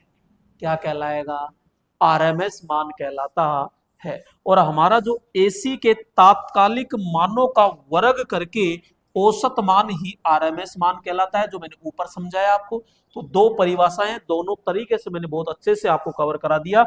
और दोस्तों ध्यान रखना, सभी वैद्युतिक मापक यंत्र होते हैं, सभी वैद्युतिक मापक यंत्र होते हैं कौन से, एसी के जो सभी वैद्युतिक मापक यंत्र होते हैं, तो वो एसी का दोस्तों क्या दर्शाएंगे, एसी का आरएमएस मान ही दर्शाते हैं। एसी का आरएमएस मान ही दर्शाते हैं।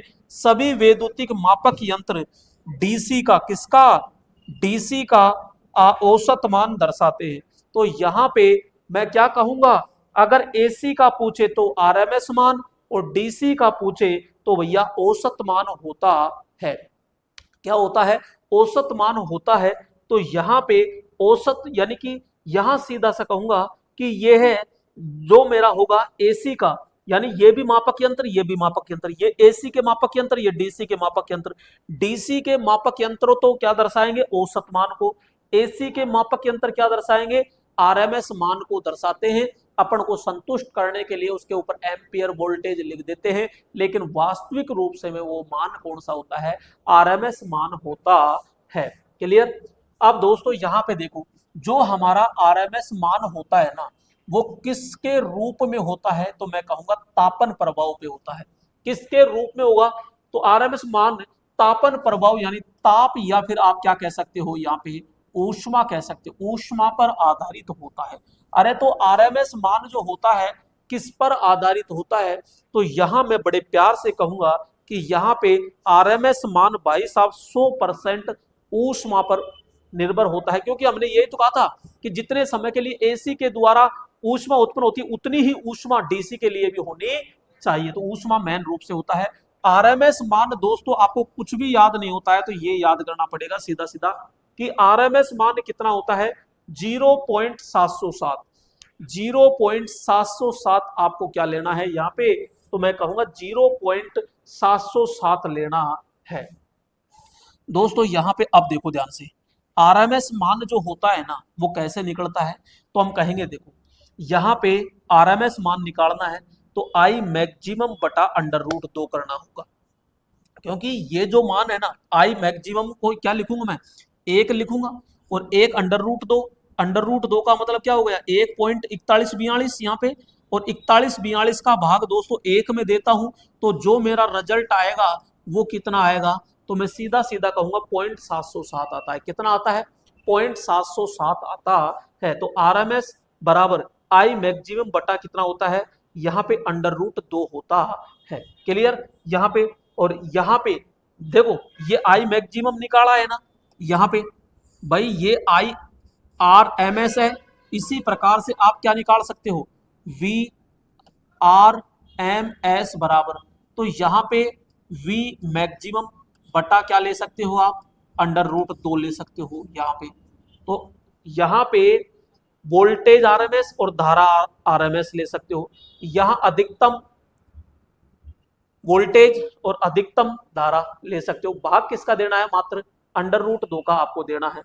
अब ध्यान से देखो, यहां पे देखो, अगर आप ये कहते हो कि मेरे को तो आरएमएस चाहिए, तो दोस्तों दूसरे तरीके से भी आप निकाल सकते हो। यहां पे कैसे? जरूरी है क्या कि √2 का भाग दो? तो मैं ये कहता हूं कि एक के अंदर भाई कितने का भाग दे? 1.4142 का भाग देते हैं, तो मान आता है ये, मान आता है ये। तो मेरे पास में मैक्सिमम जो धारा होती है उसको मैं इंटू भी कर सकता हूं। किससे? तो मैं कहूंगा 0.707 से दोस्तों इंटू कर सकता हूं, तो उसके द्वारा भी आरएमएस मान निकाला जा सकता है। दूसरा होता है यहां पे एक और फॉर्मूला, क्या होता है कि आई आरएमएस औसत मान इंटू फॉर्म फैक्टर। क्या होता है? ये तो है औसत मान, ये तो क्या है? यहां पे मैं कहूंगा औसत, औसत मान, औसत मान इंटू में ये होता है फॉर्म फैक्टर, फॉर्म फैक्टर। तो फॉर्म फैक्टर इंटू औसत, और इधर आता है प्रभावी मान। तो प्रभावी मान, तो प्रभावी मान बराबर होता है औसत इंटू फॉर्म फैक्टर होता है। अब दोस्तों यहां पे देखो साइन वेव, तो मैं ये कह रहा हूं, आपसे क्वेश्चन पूछेगा कि साइन वेव होती है कि नहीं होती है? होती है। कौन सी होती है? तो मैं कहूंगा कि ये साइन वेव होती है। इस प्रकार से जब ये साइन वेव होती है तो इसका आरएमएस मान ज्ञात कीजिए। साइन वेव का आरएमएस मान होता है मेरे लाडलो, यहां पे बड़े प्यार से, आई मैक्सिमम बटा √2, आई मैक्सिमम बटा √2 होता है। या फिर आप कह सकते हो इसको हल करने पर ही ये आता है 0.707। क्या आता है? यहाँ पे 0.707 आता है भाई साहब। यहाँ पे ये चीजें आपको ध्यान रखनी होगी। नेक्स्ट यहाँ पे देखो, नेक्स्ट यहाँ पे हम ये कहते हैं कि फुल वेव रेक्टिफायर, चाहे आपसे साइन वेव पूछ ले, चाहे आपसे फुल वेव पूछ ले, ये फुल वेव पूछ ले, चाहे आपसे साइन वेव पूछ ले, तो यहाँ फुल वेव रेक्टिफायर का जो मान होता है ना आरएमएस मान, वो भी दोस्तों कितना होगा? आई मैक्सिमम बटा √2, और इसी को कहते हैं 0.707। इसी को क्या कहेंगे? 0.707 कहते हैं। दोस्तों यहाँ पे ध्यान से देखना, ये हम कह रहे हैं कि भैया एसी का आरएमएस मान साइन वेव कह दे, एसी कह दे, चाहे फुल वेव कह दे, तीनों का दोस्तों, जी हां, एक याद कर लो, चाहे तीनों कह दो, साइन वेव, एसी का और फुल वेव का, तो इन तीनों का जो आरएमएस मान निकल के आ रहा है, इनका तीनों का आरएमएस मान निकल के आ रहा है, वो दोस्तों कितना आएगा? 0.707। और 0.707 को ही बोलो हम क्या कहते हैं? आई मैक्सिमम बटा √2 कहते हैं। हम कहते हैं आगे देखो ध्यान से, यहां पे अगला आता है त्रिभुजाकार तरंग का, त्रिभुजाकार तरंग का आरएमएस मान। तो त्रिभुजाकार यानी त्रिकोण वेव होता है, उसका मान होता है आई मैक्सिमम बटा √3। और भाई इसको हल करते हैं तो पॉइंट 577 ये 77 होता है, 0.577 होता है। ठीक है, तो यहाँ पे एक होता है दोस्तों यहाँ पे हाफ वेव, और जब हाफ वेव होता है तो हाफ वेव रेक्टिफायर का आरएमएस मान कितना हो जाएगा? तो भाई आई मैक्सिमम बटा √2 था फुल का, तो हाफ का कितना हो जाएगा यहाँ पे? ओनली 2। तो ये 0.707 है, इसका मान हो जाता है 0.5 होता है। कितना होता है? 0.5 होता है। नेक्स्ट यहाँ पे हम कह रहे हैं देखो वर्गाकार तरंग का आरएमएस मान। तो भाई वर्गाकार तरंग का आरएमएस मान कितना होगा रे? तो मैं यहाँ पे कहता हूँ देखो, ये वर्गाकार तरंग है, और वर्गाकार तरंग का आई मैक्सिमम भाई साहब, आई मैक्सिमम होता है यानी कि 1 होता है। यहाँ पे मैं कहता हूँ वर्गाकार की बात ऐसी है, ये वर्गाकार चलता है यूं, यहाँ पे त्रिभुजाकार भाई साहब ये ऐसे चलता है त्रिभुजाकार, ये हाफ वेव चलता है, हाफ वेव का भाई मतलब ऐसे चलता है। ये फुल वेव चलता है, तो ये फुल वेव चलता है, ये फुल वेव चलता है। एसी आपका होता ही है, ये इस प्रकार से। नेक्स्ट यहाँ पे हम बात करते हैं आगे कि भैया सॉ टूथ वेव, और सॉ टूथ वेव यानी कि आरएमएस मान, तो इसका होता है कि यहाँ पे आई मैक्सिमम बटा अंडर रूट 2, यानी त्रिभुजाकार और सॉ टूथ वेव इन दोनों का भाई साहब बराबर होता है। तो 0.577 होगा।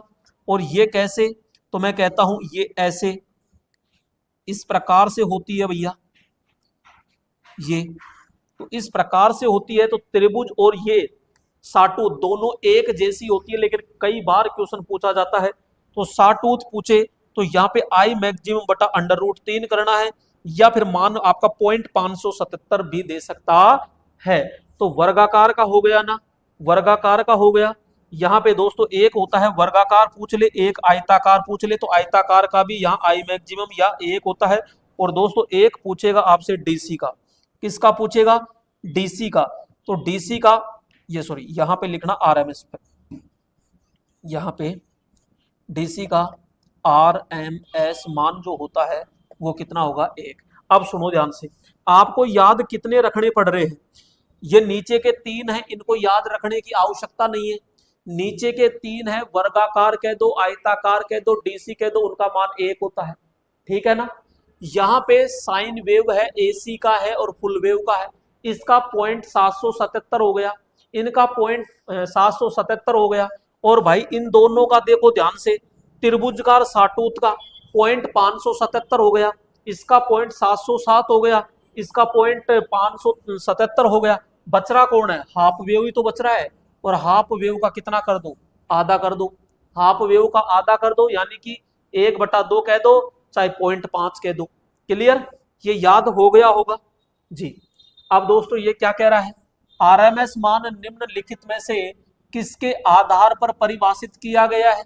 आरएमएस मान आपने किस आधार पे निकाला, तो भाई बार बार में हमने कहा चाहे एसी के द्वारा और डीसी के द्वारा, दोनों के द्वारा बराबर ऊष्मा होनी चाहिए, यानी ऊष्मीय यानी तापन का प्रभाव होना चाहिए।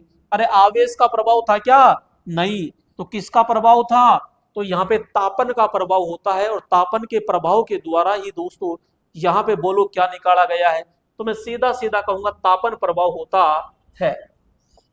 नेक्स्ट यहाँ पे हम कहते हैं यदि एक साइन तरंग, जी हाँ यहाँ पे एक है, एक साइन वेव एसी वोल्टेज का अधिकतम मान है, क्या एसी वोल्टेज का दोस्तों अधिकतम मान है, कितना है अधिकतम मान, तो मैं कहूंगा 10 वोल्टेज है। तो भैया इसका आरएमएस मान ज्ञात कीजिए, क्या कीजिए, आरएमएस मान। तो भैया यहाँ पे वोल्टेज दिया ना, तो वी आर एम एस बराबर हम क्या पढ़ रहे थे, वी मैक्सिमम इंटू 0.707, यही पढ़ रहे थे ना बार बार। तो ये सूत्र मैंने लिखाया कि नहीं लिखाया, आपको लिखाया। तो भैया वी मैक्सिमम दिया क्या आपको, वी मैक्सिमम का मतलब है अधिकतम वोल्टेज, अधिकतम मान दिया क्या, ये रहा 10, तो 10 लिख दीजिए सीधा सीधा बड़े प्यार से। और यहाँ पे 0.707 को दोस्तों क्या कर दो, इंटू कर दो। एक जीरो है तो एक संख्या छोड़ के इधर लगा दो, तो हम बड़े प्यार से कहेंगे कि भैया 7.07 वोल्टेज, यही हमारा क्या आ जाएगा, इसमें आंसर आ जाएगा V R M S. V R M S देख लीजिए 7.07 वोल्टेज दोस्तों, बड़े प्यार से यहाँ पे आपका राइट आंसर आ चुका है और एग्जाम में पूछा गया है ये, जी हाँ ठीक है। तो यहाँ पे बड़े प्यार से आराम से एक एक पॉइंट दोस्तों आपके समझ में आ रहा होगा। यहाँ पे देखिएगा आगे, यहाँ पे दोस्तों आपसे क्वेश्चन क्या कह रहा है, आरादंती तरंग, वाह क्या नाम दिया है रे, आरादंती तरंग। अरे भाई आरादंती, आरादंती को क्या कहते हो इंग्लिश में, सा टूथ कहते हो कि नहीं कहते, सा टूथ वेव के आरएमएस वोल्टेज को पीक वोल्टेज मानों के खालिस्तान से गुणा करके प्राप्त किया जाता है। तो भाई इनमें से कौन सा है जो मान प्राप्त किया जाता है, मैंने तो ये बताया था कि 0.577 है, ये होता है। अब ये निकला किससे था, तो भाई इससे निकला, किससे निकला, किससे निकला, किससे निकला, किससे निकला, तो मैंने यही तो बताया आपको, 1/√3। चाहो तो चेक कर सकते हो। ये देखो यहाँ पे कहाँ है आरादंती साटूत, यानी आई मैक्सिमम बटा √3। आई मैक्सिमम को हम 1 मानते हैं, तो आई मैक्सिमम बटा √3। तो ये बोलो ऐसे कैसे आ रहा है कि नहीं आ रहा है, तो यहाँ पे ये आ गया। और भाई इसी को तो हम कहते हैं, अरे यही तो फायदा है इस तरीके से पढ़ने का है। भाई मैं ये कह रहा हूं, एक बार ऐसा पढ़ लीजिए, ऐसा पढ़ लीजिए कि दोबारा आपको किसी कोचिंग की तरफ नजर उठाने की जरूरत ना पड़े। लेकिन हम क्या है, हमेशा शॉर्ट में पढ़ने की चाहते हैं। गुरुजी थे तो बस 10 मिनट में चैप्टर खत्म कर दो। अरे भाई ऐसा मत पढ़ो जो बार बार आपको कोचिंग की तरफ झांकने का वो मिले, आपको फीस देने की बार बार नौबत पड़े। ऐसी कोचिंग मत कीजिए, ऐसा मत पढ़िए। ऐसा पढ़िए जहां सिलेक्टेड मैटर मिले, ऐसा पढ़िए जहां पे एक एक पॉइंट आपको अच्छे से पढ़ाया जाए, वहां आप पढ़िएगा। नेक्स्ट यहां पे हम कहते हैं, देखो प्रश्न क्या कह रहा है, यदि किसी प्रत्यावर्ती राशि यानी एसी का शिखर मान कितना है, यानी भैया शिखर मान अधिकतम मान है ये 28.28 है, इसका प्रभावी मान ज्ञात कीजिए। वही आरएमएस मान ज्ञात करना है, आरएमएस मान ज्ञात करना है भाई। इसका आरएमएस मान ज्ञात करो तो वी मैक्सिमम होता है, और वी मैक्सिमम होता है तो 0.707 आपको ज्ञात करना है। वी मैक्सिमम कितना है, तो यहाँ पे हम सीधा कहेंगे भैया ये 28.28 है, 28.28 इंटू 0.707 है। अब देखो इसको हल करना ही पड़ेगा, और कोई अपने पास चारा नहीं है भाई, तो भैया सीधा सीधा देसी अंदाज में कर लीजिए। यहाँ पे आटो सातु तो कितना होता है, 56 होता है। ये हो गया 7 दूनी 14, 14 और 5 कितना हो गया, अरे 19 होता है। तो यहाँ पे 1 और यहाँ सातु आटो 56 हो गया, 56 और 1 कितना हो गया, 56 और 1 57 हो गया, 5 हासिल। 7 1 7, 7 दूनी 14, 14 और 5 कितना हो गया, 19 हो गया। यहाँ पे फिर 0, तो 1 2 3 और 4, फिर यहाँ पे तो 7 से ही है, तो भैया 6 हो गया, 9 हो गया, 7 हो गया, 9 हो गया, 1 हो गया और 0। यहाँ पे देखो 6 हो गया, 9 अरे यार ये तो इसके नीचे है ना, ये हो गया, चलो 9 हो गया। और यहाँ पे ये इस देखो ये इसके नीचे है, ये गलती हो गई, देखो ये गलती हो गई थोड़ी सी, मैं इसको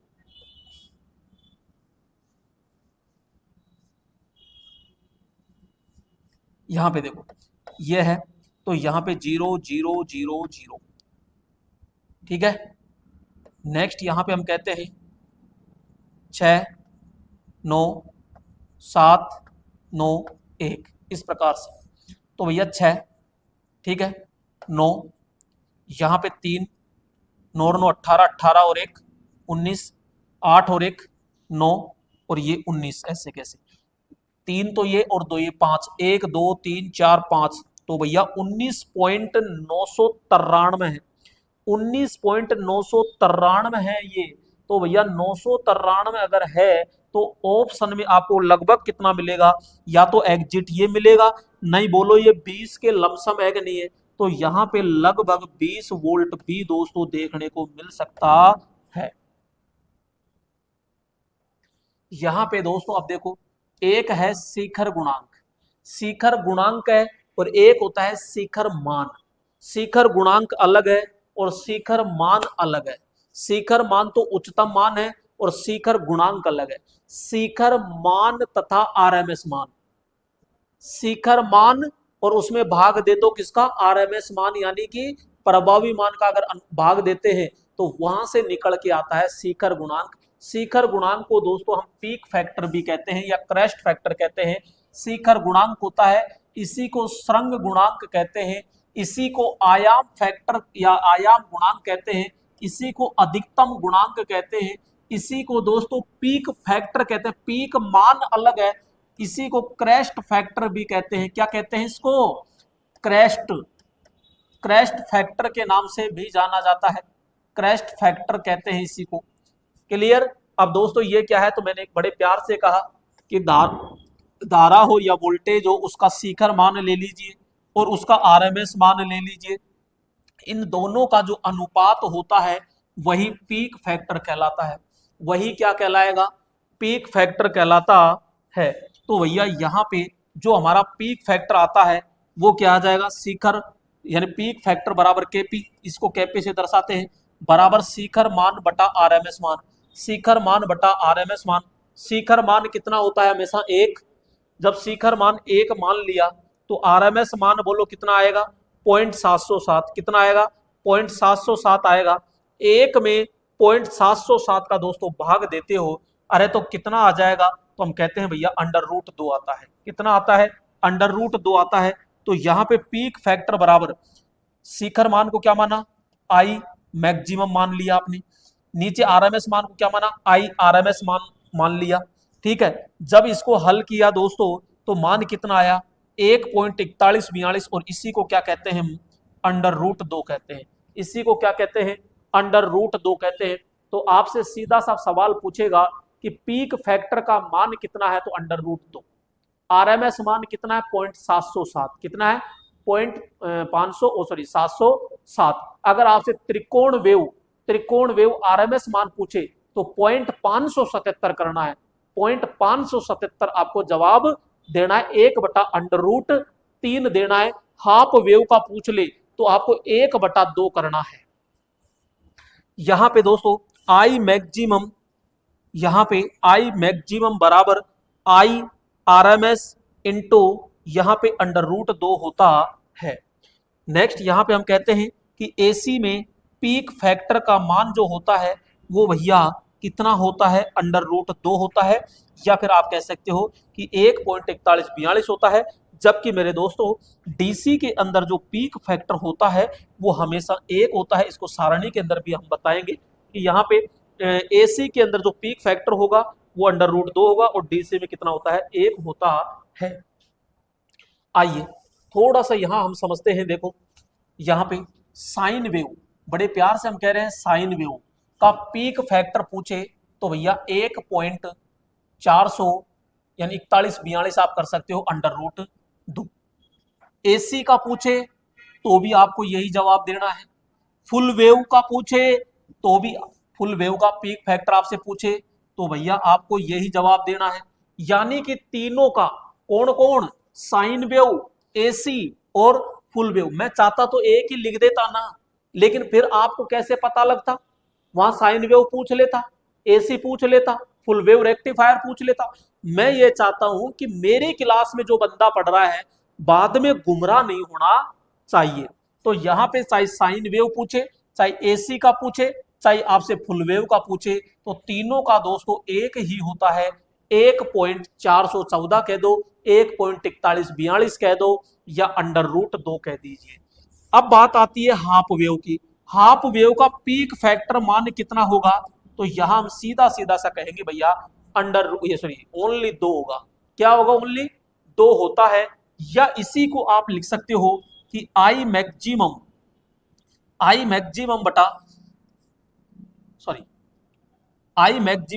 इंटू में 2, या 2i मैक्सिमम कह सकते हो, इस प्रकार से आप कर सकते हो, है ना। तो 2 त्रिभुजाकार का जो होता है, त्रिभुजाकार तरंग, इसका पीक फैक्टर होता है दोस्तों 1.732 यानी √3।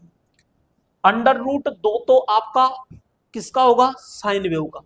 और यहां पे त्रिभुजाकार, त्रिभुजाकार से बन गया, त्रिभुजाकार से बन गया, ऐसे याद रख लो। तो √3 और 1.732 बोलो किसका होता है, √3 का मान होता है। नेक्स्ट यहाँ पे इन दोनों का मैंने कहा फिक्स होता है, साटूथ वेव का और यहाँ पे त्रिभुजाकार का, तो इसका भी कितना हो जाएगा, तो 1.732 होता है। जबकि दोस्तों वर्गाकार, आयताकार और डीसी, इनका आपको ज्यादा याद करने की जरूरत नहीं है, क्योंकि इनका मान दोस्तों कितना कितना होता है, 1 होता है। या आप आई मैक्सिमम भी मान सकते हो, या फिर आप इसको क्या मान सकते हो, वी मैक्सिमम भी आप मान सकते हो। तो ज्यादा याद करने की जरूरत नहीं है। देखो नीचे के जो 3 हैं, अरे भैया, अरे नीचे के जो 3 हैं वो दोस्तों आपके क्या है, तो मैंने सीधा सीधा 1 है। ऊपर के 3 हैं तो √3 है। यहाँ पे त्रिभुज और साटूथ है, √3 हो गया। और हाफ वेव है तो हाफ वेव का कितना हो गया, ओनली 2 हो गया। बहुत इजी वे में दोस्तों आपको याद हो गया। तो यहाँ पे क्वेश्चन क्या कह रहा है, एसी संकेतक जिसमें आरएमएस का मान कितना है 10 वोल्टेज है और इसका चरम मान क्या होगा, चरम मान क्या होगा, अधिकतम मान ज्ञात करना है भैया। इसका इसका क्या करना है आपको, अधिकतम मान। मैंने एक फॉर्मूला ये बताया था कि वी आर एम एस बराबर वी मैक्सिमम इंटू 0.707 बताया था, और थोड़ी देर पहले न्यूमेरिकल भी कराया था मैंने। अब इसने क्या दे दिया, आरएमएस मान ये दे दिया ना, इसका मान ये है, और वी मैक्सिमम यानी चरम मान, शिखर मान, गुणांक नहीं दिया, मान दिया है। इसको पकड़ के नीचे लिया हो तो वी मैक्सिमम बराबर 0.707 नीचे जाएगा। जब 0.707 नीचे जा रहा है, जाने तो भाई क्या करें, तो यहां पे 0.707 है, ऊपर कितना मान है तो हम कहेंगे आरएमएस मान, और ये 10 हो गया भाई। अब पॉइंट इसका भाग इसमें देना पड़ेगा, अब किंतु परंतु मेरे पास तो कोई चारा है नहीं यहाँ पे, तो भाई साहब इसका भाग आप दोगे, जी हाँ 10 का भाग दीजिए, पॉइंट हटाते हैं तो यहाँ पे 3 जीरो ऊपर लग जाएगी और नीचे 707 का भाग देते हैं, सीधा सीधा एक बार तो जा ही रहा है ये इसमें, ठीक है 1000 में गया, यहाँ पे लगभग 300 बचा, तो यहाँ पे हम कहते हैं कि लगभग 10,000 है, तो यहाँ पे लगभग 13 बार, लगभग दोस्तों 13 बार तो ये भाग जाएगा ही जाएगा। जी हाँ, ये भाग इसमें देके चेक करना पड़ेगा भाई साहब आपको। लगभग मैं इसको 8 मान लो, 8 मान लो, तो 8 में 10 का भाग, यानी कि मैं कहूंगा कि इसका भाग इसमें एक बार तो जा ही रहा है भाई। इसको 0.8 मानते हैं तो 8 बार जा रहा है ना भाई, एक से तो छोटा है ना, तो 8 बार तो जाएगा ही जाएगा यहाँ पे।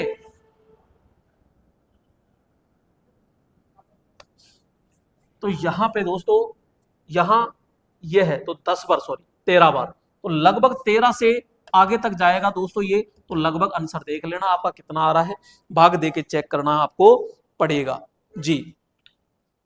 नहीं नहीं बिल्कुल सही है यहाँ पे, ठीक है, इस प्रकार से अपन निकाल सकते हैं। औसत मान दोस्तों क्या होता है, औसत मान यानी एवरेज वैल्यू। एवरेज वैल्यू क्या है, तो यहाँ पे देखिएगा सीधा सीधा, यहाँ पे मैं कह रहा हूं कि एवरेज वैल्यू यानी औसत मान जो है धारा और वोल्टेज के आधे चक्कर के तात्कालिक मानों का औसत निकालना है। मैं ये कह रहा हूं दोस्तों, यहाँ पे ये और ये तात्कालिक मान है और ये भी तात्कालिक मान है। अब कोई सा भी आधा चक्कर ले लीजिए और आधे चक्कर के जो तात्कालिक है इसका डायरेक्ट औसत निकालना है, वर्ग का औसत नहीं, वर्ग का औसत करोगे तो आरएमएस बन जाएगा। यहाँ पे आधे चक्कर के जो तात्कालिक मान है इनका डायरेक्ट क्या निकाल दो आप, औसत निकाल दो, और औसत जो निकालते हो वही औसत मान होता है। इसका औसत मान कितना आता है, तो दोस्तों 0.637 आता है। अगर 0.637 दोस्तों आधे मान का है तो पूरे मान का कितना होगा, अपन क्या है डबल कर देते हैं। इसका दोस्तों पॉजिटिव में आता है, इसका नेगेटिव में, जब दोनों को जोड़ोगे तो वहां पे आपको जीरो मिलेगा। क्या मिलेगा, जीरो। तो पूरे चक्कर का कितना होता है, जीरो, और आधे चक्कर का होता है 0.707। तात्कालिक मानों का औसत, उसका औसत मान कहलाता है। औसत मान आवेश प्रभाव पर काम करता है, किस पर काम करता है, आवेश प्रभाव पर काम करता है, जबकि आपका आरएमएस मान तापन प्रभाव पर काम करता है। तो दोस्तों ध्यान रखना यहाँ पे आवेश प्रभाव यानी चार्ज इफेक्ट, किस पर, चार्ज इफेक्ट। तो ये चार्ज इफेक्ट पर दोस्तों ये क्या करेगा, आधारित होता है। आधे चक्कर का औसत मान दोस्तों ध्यान रखना 0.637 होता है, जबकि पूरे चक्कर का दोस्तों कितना होगा, जीरो होता है। भाई आधे चक्कर का पूछता है 0.637 और पूरे चक्कर का पूछता है तो जीरो होता है। क्यों होता है, मैंने ऊपर आपको समझा दिया। यहाँ पे डीसी परिपथ पर सभी वैद्युतिक मापक यंत्र का जो मान होता है वो औसत मान ही दर्शाते हैं। दोस्तों डीसी के मापक यंत्र होते हैं वो औसत मान दर्शाएंगे, और एसी के मापक यंत्र होते हैं वो बोलो क्या दर्शाएंगे, तो वो आपके आरएमएस मान दर्शाते हैं एसी के। तो यहाँ पे एवरेज मान, एवरेज यानी औसत मान 0.637 आपको याद रखना है, सीधा सीधा ये। और यहाँ पे आई एवरेज बराबर होता है आई मैक्सिमम इंटू में कितना करेंगे 0.637 करते हैं, और यही आपको याद रखना है। तो आई एवरेज बराबर आई मैक्सिमम इंटू 0.637 होता है। यहाँ पे आई एवरेज बराबर दोस्तों यहाँ पे 2i मैक्सिमम बटा पाई होता है। क्या, यहाँ पे 2i मैक्सिमम बटा पाई होता है। जब इसको हल करते हैं, इसको हल करने पर ही 0.637 निकल के आता है, क्योंकि दो आई मैक्सिमम का मतलब एक इंटू 2 2 आया, ठीक है। और 2 के अंदर दोस्तों, 2 के अंदर पाई है तो 22/7 लिख दो, या इसको ऐसे ही हल कर लो भाई, 22/7, 7 ऊपर जाएगा, 7 दूनी 14, तो ये 14 हो गया भाई। यहां पे आप क्या कह सकते हो, 14/7, तो ऐसे ज्ञात कर सकते हो, तो सॉरी 22, ये कितना 22, 14 में 22 का भाग दोगे तो कितना निकल के आएगा ये। तो यहां पे दोस्तों इसको ऐसे भी ज्ञात कर सकते हो, आई एवरेज बराबर आई आर एम एस बटा फॉरम फैक्टर होता है, ये फॉरम फैक्टर का मान होता है 1.11, 1.11, ठीक है। यहां पे आई एवरेज बराबर I R M S, I average बराबर दोस्तों क्या होता है, इंटू में 0.90 भी होता है, क्या होता है 0.90 भी होता है। तो ऐसे भी ज्ञात करते, ये कैसे निकला, क्योंकि नीचे कितना है 1.11 है, अगर मैं दोस्तों एक के अंदर 1.11 का भाग देता हूं 0.90 आता है, तो इसको ही तो इंटू करना था, आई आरएमएस को ही तो 0.90 से करना है, क्योंकि इसका भाग तो आपने एक में दे दिया, जो भी मान आया वो इसी को तो इंटू करोगे यहाँ। तो आप ऐसे भी ज्ञात कर सकते हो, तो आई एवरेज बराबर यहाँ पे आरएमएस मान, उसको 0.90 से ज्ञात कर लो, सीधा सीधा सा मान आ जाता है। साइन वेव का जो औसत मान आता है, साइन वेव का औसत मान 2i मैक्सिमम बटा कितना होता है, यहाँ पे 2i मैक्सिमम बटा पाई होता है, तो 0.437 आता है, क्या आता है 0.437 आता है। और दोस्तों फुल वेव का अगर आप देखना चाहते हो तो फुल वेव का भी कितना आ जाएगा, यहाँ 2i मैक्सिमम बटा पाई होता है यानी 0.437, और यहाँ पे एसी का भी, तो इन तीनों का ही दोस्तों कितना आएगा, साइन वेव, एसी और फुल वेव, इनका दोस्तों 0.437 होता है एवरेज मान, औसत मान। त्रिभुजाकार तरंग का दोस्तों मान कितना होगा, तो मैं कहूंगा आई मैक्सिमम बटा 2 होता है, यानी कि 0.5 होता है, यानी आधा होता है। एवरेज का त्रिभुजाकार का दोस्तों कितना हो जाएगा, आधा होता है। और हाफ वेव का दोस्तों कितना हो जाएगा, आई मैक्सिमम बटा पाई, यानी कि 0.318। एवरेज के अंदर दोस्तों आधे का आधा और फुल का डबल हो जाता है, और त्रिभुजाकार का आई मैक्सिमम बटा 0.5 होता है। क्लियर, यहाँ पे कोई डाउट किसी को नहीं। यहां पे हम कहते हैं वर्गाकार तरंग, वर्गाकार तरंग का औसत मान दोस्तों 1 होता है, और साटूथ वेव और त्रिभुज का दोस्तों क्या हो जाएगा, बिल्कुल बराबर होता है। इसमें 0.5 इसका है तो 0.5 इसका है, और नीचे दोस्तों दोनों का यानी 3 है, वर्गाकार, आयताकार और डीसी, इन तीनों का दोस्तों क्या होता है, 1 1 होता है, सभी के अंदर दोस्तों 1 1 होता है। यदि किसी प्रत्यावर्ती राशि का शिखर मान कितना है, यानी अधिकतम मान 20 एम्पियर है, तो यहाँ पे उसका औसत मान निकालना है। तो भैया औसत मान निकालना है, यानी कि आई एवरेज बराबर दोस्तों यहाँ पे आई मैक्सिमम निकाल इंटू 0.437 लिखना है। आई मैक्सिमम कितना है, यहाँ पे शिखर मान कितना है 20, तो 20 इंटू 0.437 करना है यहाँ पे। तो दोस्तों अब कर लीजिए आराम से, कोई दिक्कत नहीं है, 2 को इंटू कर दो, 7 दूनी की 14 हो गया, यहाँ पे 6 हो गया, 6 और 1 7 हो गया, 6 दूनी 12 हो गया ये, और 0 लगा दी, 3 संख्या छोड़ के पॉइंट लगा दिया। तो दोस्तों यहाँ पे जो मान आया वो कितना आ गया, 12 पॉइंट कितना आ गया, क्या हो गया, गलती हो गई क्या कहीं है, यही तो आएगा, सही तो है। 7 दूनी 0 हो गया, 7 दूनी 14, 1 हो गया, 6 6 1 7 हो गया, 6 दूनी 12 हो गया, सही है। तो ये एम्पियर आंसर, तो यहाँ पे तो 12 पॉइंट कितना 740 इसका आंसर आता है। दोस्तों यहाँ अगला मान आता है आपका रूप गुणक, रूप गुणक कह दो या आकृति गुणक कह दो या फॉर्म फैक्टर दोस्तों कह सकते हैं। इसमें दोस्तों 2 मान होते हैं आपके, एक होता है यहाँ पे प्रभावी मान होता है, और एक होता है औसत मान।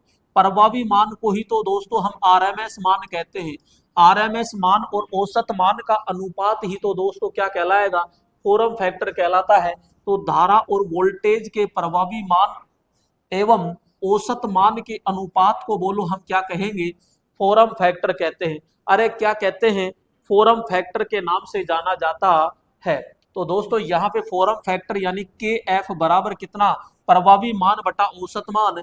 तो प्रभावी मान आरएमएस मान तो दोस्तों कितना होता है 0.707, और औसत मान कितना होता है 0.637। तो हम कहेंगे 707 में 637 का भाग देते हैं तो दोस्तों 1.11 आता है। तो यहाँ पे फॉर्म फैक्टर का मान बोलो कितना हो गया, ये 1.11 हो गया। अरे आप देखो आरएमएस मान कितना है, ये होता है कि नहीं होता, आई यानी 0.777, और यहाँ एवरेज है 0.637। आई मैक्सिमम से आई मैक्सिमम कटी जाएगा, लेकिन ये देखो कि 0.707 आया कैसे था, तो इसका फॉर्मूला तो दोस्तों ये होता है ना, आई मैक्सिमम बटा √2, और इसका मान क्या होता है, 2i मैक्सिमम बटा पाई होता है। जब दोस्तों इसको हल करते हैं तो आपके पास में क्या निकल के आएगा, आपके पास में निकल के आएगा बड़े प्यार से, भाई देखो इसको अगर हल करते हो तो मैं ये कहूंगा, देखो आई मैक्सिमम बटा √2 होता है, इंटू ये उल्टा हो जाएगा तो यहाँ पे ऊपर पाई आ जाएगा और नीचे क्या आ जाएगा, 2i मैक्सिमम। तो आई मैक्सिमम से आई मैक्सिमम गया ना, तो ऊपर क्या बचा, ओनली पाई बचा ना, और नीचे क्या बचा, 2 और √2, तो 2 √2, तो यही तो आएगा। तो यही तो लिखा है हमने, पाई बटा √2, और जब इसको हल करोगे ना तो यही मान निकल के आता है 1.11। 1.11। अब याद रखोगे आप कि फॉर्म फैक्टर का मान 1.11 होता है, लेकिन भाई साहब एग्जामिनर भी चतर है, वो क्या करेगा, ये मान नहीं देगा और ये लिख के दे देगा। अगर गलती से ये लिख के दे दिया ना, गारंटी के साथ कहता हूं 100 में से 99 फेल है। जी हाँ, 100 में से 99 फेल है। तो आपको सीधा सा याद भी ये भी रखना है कि ये मान इसका होता है कि एसी का फॉर्म फैक्टर का मान दोस्तों कितना होता है, 1.11, डीसी का कितना होता है, इकाई होता है। क्लियर। यहाँ पे देखो भैया, साइन वेव का पूछे तो 1.11 यानी पाई बाई 2 √2 होता है। यहाँ पे एसी का जो फॉर्म फैक्टर होता है वो कितना होता है, ये 1.11 होता है एसी का। और फुल वेव का पूछ ले दोस्तों, तो फुल वेव का तो यहाँ पे मैं कहूंगा तीनों का दोस्तों कितना होता है, 1.11 होता है। यानी कि चाहे तो साइन वेव का पूछे, चाहे एसी का पूछे, और यहाँ पे चाहे आपका दोस्तों क्या इसका पूछे, फुल फॉर्म ये फुल वेव का पूछे। हाफ वेव का दोस्तों पूछता है तो हाफ वेव का ध्यान रखना 1.57 और पाई बाई 2 होता है। कितना होता है, पाई बाई 2 होता है। यहाँ पे साटूथ वेव और त्रिभुजाकार, त्रिभुजाकार का कितना होगा, त्रिभुजाकार कह दो या आकृति फॉर्म कह दो, आकृति फॉर्म फैक्टर कह दो, आकृति फॉर्म फैक्टर कह दो, ठीक है, या आकृति फैक्टर कह दीजिए ना, फॉर्म फैक्टर। तो यहाँ पे दोस्तों 1.15 होता है, और 1.15 कहां से टपक रहा है, ये यहां से 2/√3 से टपकता है यहाँ पे, ठीक है। यहाँ पे साटूथ तरंग का आकृति फॉर्म फैक्टर कितना हो जाएगा, तो आकृति गुणांक कह दीजिए, आकृति गुणांक कह दीजिए या फॉर्म फैक्टर कह दीजिए, आकृति गुणांक कह दीजिए या फॉर्म फैक्टर कह दीजिए, 1.15 होता है। तो यानी त्रिभुजाकार और साटूथ वेव दोनों का दोस्तों होगा। यहाँ वर्गाकार तरंग का आकृति गुणांक कितना होता है, फॉर्म फैक्टर होता है, जिसका मान दोस्तों कितना होता है, 1 होता है। कितना होता है, 1 होता है। यहाँ पे आयताकार तरंग, क्या आयताकार तरंग का आकृति गुणांक फॉर्म फैक्टर, आकृति गुणांक कह दीजिए, आकृति गुणांक कह दीजिए या फॉर्म फैक्टर कह दीजिए, जो 1 होता है। और दोस्तों डीसी का आपसे पूछे तो आकृति गुणांक यानी फॉर्म फैक्टर डीसी का कितना होता है, तो हम कहते हैं 1 होता है। तो यानी लास्ट वाले तो आपको याद ही नहीं करने, सभी में सभी का मान कितना होता है, 1 होता है। शुरू के 3 होते हैं तो याद रखो बस 1, sine full, sine AC full, sine AC full, sine AC full सीधा, तो इसका याद रखना। यहाँ पे त्रिभुज और साटूथ वेव का दोस्तों यहाँ पे फिक्स होता है, दोनों का सेम होता है 1.15, 1.15 याद रखिएगा, बस दिक्कत नहीं आएगी दोस्तों यहाँ पे। अब दोस्तों इसको मैंने इस तरीके से आपको बता दिया है, यहाँ पे लिख दिया मैंने साइन वेव, यहाँ पे लिख दिया हाफ वेव, यहाँ फुल वेव, यहाँ पे दोस्तों वर्गाकार, और यहाँ पे ट्रायंगुलर आ गया, ठीक है। यहाँ पे ये पूरा लिख दिया। दूसरा यहाँ पे मैंने लिखा क्या, ये है अलग अलग वेव, तो यहाँ पे ये वेव है, तो वेव कौन सी, यहाँ पे मान लिखा मैंने, ये तो वेव हो गई। यहाँ पे है आरएमएस मान, ये कौन सा है, तो दोस्तों ध्यान रखिएगा, यहाँ पे मैं लिखूंगा आरएमएस मान, ये हो गया आपका एवरेज मान, ये हो गया दोस्तों फॉर्म फैक्टर, फॉर्म फैक्टर, और ये हो गया आपका पीक फैक्टर, ये पीक फैक्टर हो गया, फॉर्म फैक्टर हो गया, एवरेज फैक्टर हो गया, आरएमएस मान हो गया। ये सीधा का सीधा दोस्तों आप आराम से पढ़ सकते हो, याद कर सकते हो। शॉर्ट में मैंने लिख दिया, पूरा लॉन्ग मेथड मैंने लिख दिया है। क्वेश्चन क्या कह रहा है, किसी प्रत्यावर्ती मात्रा यानी अल्टरनेटिंग क्वांटिटी के आरएमएस मान से, आरएमएस नीचे यानी अधिकतम मान का, अधिकतम मान ऊपर है, का अनुपात दोस्तों क्या कहलाता है। यानी कि मैं ये कहता हूं कि देखो ध्यान से यहां पे कि ये कह रहा है शिखर, क्या कह रहा है भैया, शिखर, शिखर ऊपर है ना, अधिकतम मान का, अधिकतम का मतलब शिखर, शिखर ऊपर है, आरएमएस मान से, आरएमएस क्या है, नीचे है, तो आरएमएस नीचे है, आरएमएस नीचे है, शिखर ऊपर है तो शिखर गुणांक क्या आ जाएगा, शिखर गुणांक, शिखर गुणांक को ही तो हम पीक फैक्टर कहते हैं। अरे क्या कहते हैं भैया, पीक फैक्टर कहते हैं, बोलो क्या आ जाएगा इसका मान, पीक फैक्टर आता है। नेक्स्ट है औसत मान से, औसत मान नीचे है, आरएमएस मान का अनुपात, आरएमएस ऊपर है, अरे भैया अभी तो देखा था आपने आरएमएस बटा में क्या, औसत, क्या औसत, और ऐसे पता नहीं चल रहा है तो आरएमएस का मान कितना होता है 0.707 और औसत का कितना होता है 0.637, अरे इसका भाग देते हो तो 1.11 होता है, 1.11 का मतलब होता है बोलो कोण, तो यहाँ पे फॉर्म फैक्टर होता है जिसे आकृति गुणांक के नाम से जाना जाता है। क्लियर यहाँ पे जी। यहाँ पे देखो वेव फॉर्म के चरम मान का, चरम मान का मतलब होता है आर, चरम मान का मतलब भैया इसमें चरम मान का मतलब होता है, अरे चरम मान का मतलब होता है औसत मान, sorry peak factor, sorry peak मान, यानी पीक मान यानी शीर्ष मान का, शीर्ष ऊपर है, शीर्ष ऊपर है, आरएमएस मान से अनुपात क्या होगा, तो यहां पे मैं यही तो कह रहा हूं शिखर मान, तो यहां पे शिखर मान और बटे में आरएमएस मान, तो आरएमएस यही तो हो रहा है, अरे तो यही तो अभी पढ़ा है था, क्रेस्ट फैक्टर, क्रेस्ट फैक्टर कह दो, पीक फैक्टर कह दो, पीक वैल्यू है, ये चीज ध्यान रखना, ये पीक वैल्यू है, यानी शिखर मान को, चरम मान को इंग्लिश में क्या कहते हैं, पीक वैल्यू ही कहते हैं, तो राइट ऑप्शन होगा आपका डी। ठीक है।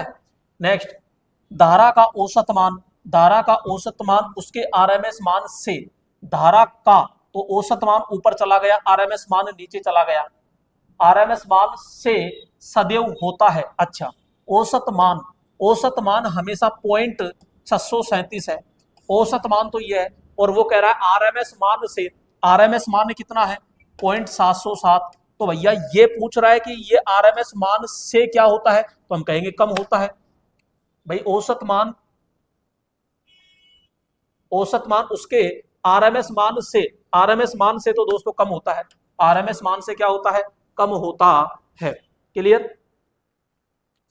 तो दोस्तों यहां पे ये हमने आज पूरा का पूरा यहां पे एक क्लास लिया, अभी आपका एसी चैप्टर कंप्लीट नहीं हुआ, इसमें बहुत डाटा है, अगर दोस्तों आपको बिल्कुल तरीके से एक एक पॉइंट को इसी प्रकार से समझना है, आगे बढ़ना है, तो दोस्तों please Adarsh technical classes app download कर लीजिए जल्दी से, आदर्श टेक्निकल क्लासेज ऐप डाउनलोड करके, और वहां से ब्रह्मास्त्र इलेक्ट्रीशियन का फाउंडेशन कोर्स दोस्तों आप ज्वाइन कर लीजिए जल्दी से, इलेक्ट्रीशियन का फाउंडेशन कोर्स ब्रह्मास्त्र, बिल्कुल उसमें लाइव दोस्तों 2 बजे से चल रही है, और वहां आपको एक एक पॉइंट दोस्तों सीखने को मिलेगा। ठीक है दोस्तों, फिर नेक्स्ट नई क्लास के साथ शुरुआत करेंगे, तब तक के लिए जय हिंद।